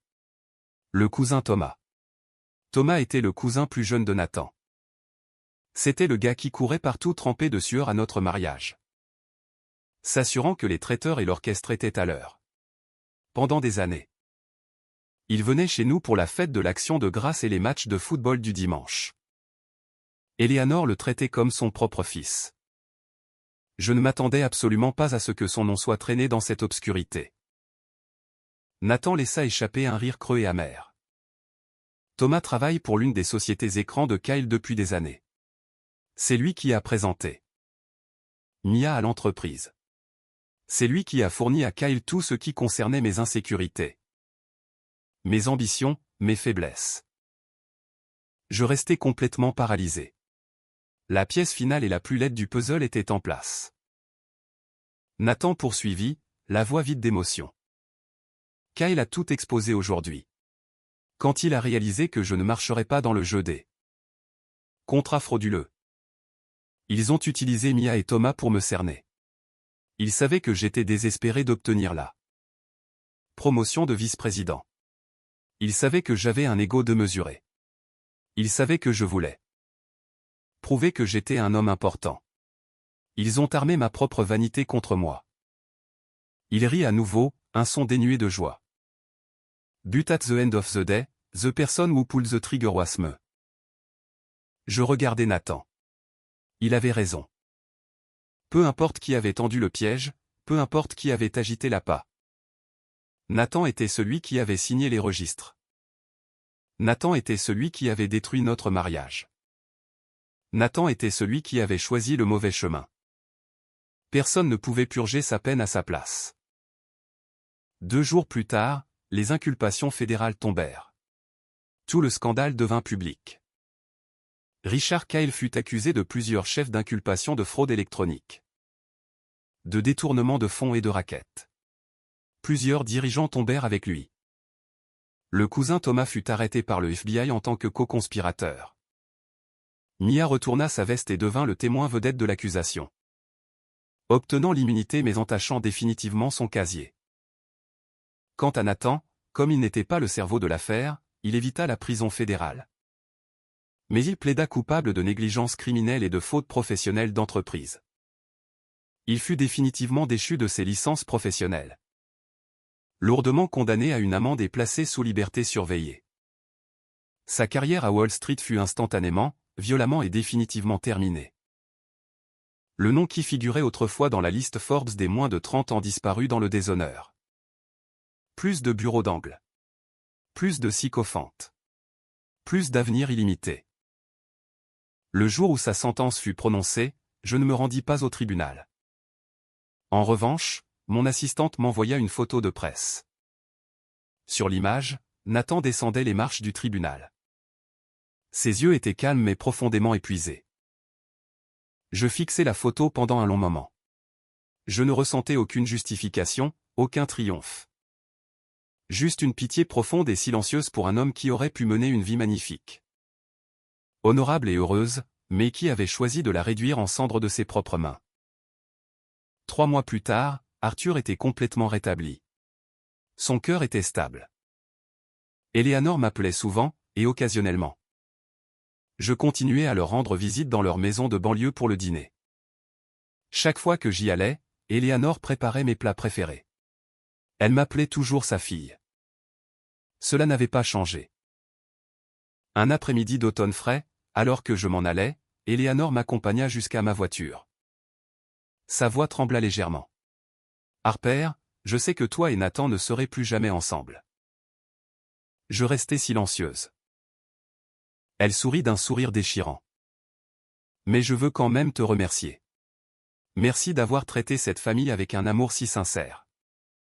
Pendant 6 ans. » Une larme coula sur sa joue. « C'est lui qui a eu tort, pas toi. » Je la serrai fort dans mes bras, la gorge serrée par l'émotion. Parfois. La chose la plus précieuse que l'on retient d'un mariage brisé n'est pas les biens que l'on garde, mais la grâce et la décence que l'on a réussi à préserver. 1 an plus tard. Mon conglomérat venait d'acquérir avec succès 2 importantes entreprises technologiques dans la Silicon Valley. Ma charge de travail était plus lourde que jamais, mais ma vie me paraissait incroyablement légère. Je n'avais plus à analyser les mensonges de quiconque. Je n'avais plus à rester éveillé à 3 heures du matin, rongé par la paranoïa. Je n'avais plus à m'accrocher désespérément à un homme qui avait déjà franchi la porte. Par une froide soirée d'hiver, j'assistais à un sommet économique mondial à Chicago. Après le discours d'ouverture, je traversais le hall du centre de convention quand je vis Nathan de manière inattendue. Il se tenait près du vestiaire, vêtu d'une simple chemise classique prête à accent grave porté. La Rolex tape à accent grave l'œil avait disparu. L'arrogance avait disparu. J'avais appris par le bouche à oreille qu'il travaillait désormais comme consultant en conformité 2. Niveau intermédiaire pour une petite entreprise de logistique dans le Midwest. Le salaire était modeste. Mais les horaires étaient stables et il passait la plupart de ses week-ends à s'occuper de ses parents. Lorsque nos regards se croisèrent à travers la pièce bondée, il fit un petit signe de tête poli. Je lui rendis son sourire. Pas de haine, pas de ressentiment. Juste 2 personnes qui avaient autrefois parcouru un très long chemin ensemble. Nathan s'approcha, s'arrêtant à une distance respectueuse. « Harper, comment vas-tu ? » « Je vais bien, » répondis-je. « Et toi ?» Il sourit doucement. « Ça va. » Un bref silence confortable s'installa entre nous. Puis il me regarda avec une profonde sincérité. « Je voulais te dire cela depuis longtemps. Merci. » Je ne lui demandai pas pourquoi, car je le savais. Merci pour les années que nous avons passées ensemble. Merci de ne pas m'avoir poussé dans le précipice alors que tu en avais le pouvoir. Merci de m'avoir laissé partir avec le dernier lambeau de ma dignité. Nathan inclina légèrement la tête. Et je suis vraiment désolé. Je souris. Cette fois, c'était un sourire d'une paix véritable et sincère. J'accepte tes excuses, mais il est temps que nous vivions tous les deux notre propre vie. Il acquiesça, les yeux brillants, mais il n'essaya pas de supplier ou de me retenir. Car il comprenait enfin que si certaines erreurs peuvent être réparées, certaines pertes sont définitives. Nous nous tournâmes et marchâmes dans des directions opposées. Derrière nous se trouvait le passé. Devant nous se trouvait l'avenir. Je sortis du centre de convention pour affronter le vent glacial de Chicago. Les lumières de la ville brillaient contre le ciel nocturne. En cet instant, une vérité très simple m'apparut avec une clarté cristalline. Le plus grand châtiment pour un tricheur n'est pas la perte d'argent ou de statut. C'est de se réveiller chaque jour pour le reste de sa vie hanté par le regret douloureux de ce qu'il a détruit de ses propres mains. Nathan avait perdu son empire. Il avait perdu son foyer heureux et il avait perdu la femme qu'il aimait vraiment. C'était le prix ultime de sa trahison. Quant à moi, j'avais enfin appris à libérer le passé et à avancer vers la lumière. Car la véritable victoire ne réside pas dans la destruction de la personne qui vous a fait du mal. La véritable victoire consiste à construire une vie magnifique et belle à partir des cendres qu'elle a laissées derrière elle. Après tout ce chaos et ces chagrins d'amour, l'histoire de Harper et Nathan ne se termine pas par une vengeance violente, mais par une vérité tranquille et indéniable. Chaque choix a un prix. Face aux tentations enivrantes de la richesse, du pouvoir et de la vanité, les gens se dupent souvent eux-mêmes en croyant que dévier du droit chemin juste une fois ne fera pas de mal. Que compromettre leur morale une seule fois passera inaperçu. Mais l'univers ne fonctionne pas ainsi. Un mauvais pas aujourd'hui jette les bases d'une chute catastrophique demain. Un petit mensonge en engendre 1000 autres. Et lorsque le château de cartes s'effondre enfin, ce que vous perdez n'est pas seulement votre compte bancaire ou votre titre. Vous perdez la confiance, l'amour et les personnes qui tenaient sincèrement à vous. Nathan avait tout pour lui. Une carrière ascendante, une femme qui le soutenait silencieusement et farouchement. Une famille qui l'aimait et le respectait. Mais parce qu'il n'a pas su chérir ce qu'il tenait entre ses mains, il a tout perdu. L'agonie la plus profonde à laquelle il fait face aujourd'hui n'est pas la perte de son titre de vice-président. C'est la réalité douloureuse de regarder la femme qu'il aimait s'en aller en sachant qu'il n'a absolument aucun droit de lui demander de rester.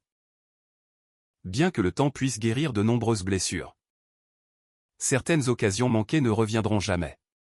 À travers cette histoire, il nous est rappelé que la loyauté n'est pas seulement une obligation conjugale. C'est la forme ultime de respect pour la personne qui s'est tenue à vos côtés pendant vos jours plus sombres et les plus difficiles. Lorsque le succès arrive enfin, ce qui importe n'est pas la hauteur de votre ascension, mais le fait de savoir si vous parvenez à garder votre âme et les valeurs fondamentales qui vous ont permis d'y arriver. L'argent peut être regagné. Les carrières peuvent être reconstruites, mais une fois la confiance brisée, elle ne peut presque jamais être restaurée dans sa forme originale. Et si vous traversez actuellement la douleur d'une trahison, souvenez-vous de ceci. La plus grande démonstration de force n'est pas de comploter une vengeance contre celui qui vous a brisé. C'est d'apprendre à s'en aller avec grâce. Tout comme Harper qui a refusé de laisser la haine dicter la fin de son mariage. Elle a choisi de protéger sa dignité, de préserver sa grâce et de se forger une vie brillamment réussie selon ses propres conditions. C'est le plus grand triomphe qu'une personne puisse accomplir. Merci d'avoir pris le temps de suivre cette histoire jusqu'au bout. Si ce récit a résonné en vous ou a offert une perspective de sens sur le mariage, la famille et le coût élevé de nos choix, n'hésitez pas à le partager avec vos proches pour diffuser un message positif. N'oubliez pas de chérir les personnes qui se tiennent à vos côtés. Vivez de manière authentique. Aimez profondément et accrochez-vous à votre bonheur avant qu'il ne se transforme en un regret de toute une vie.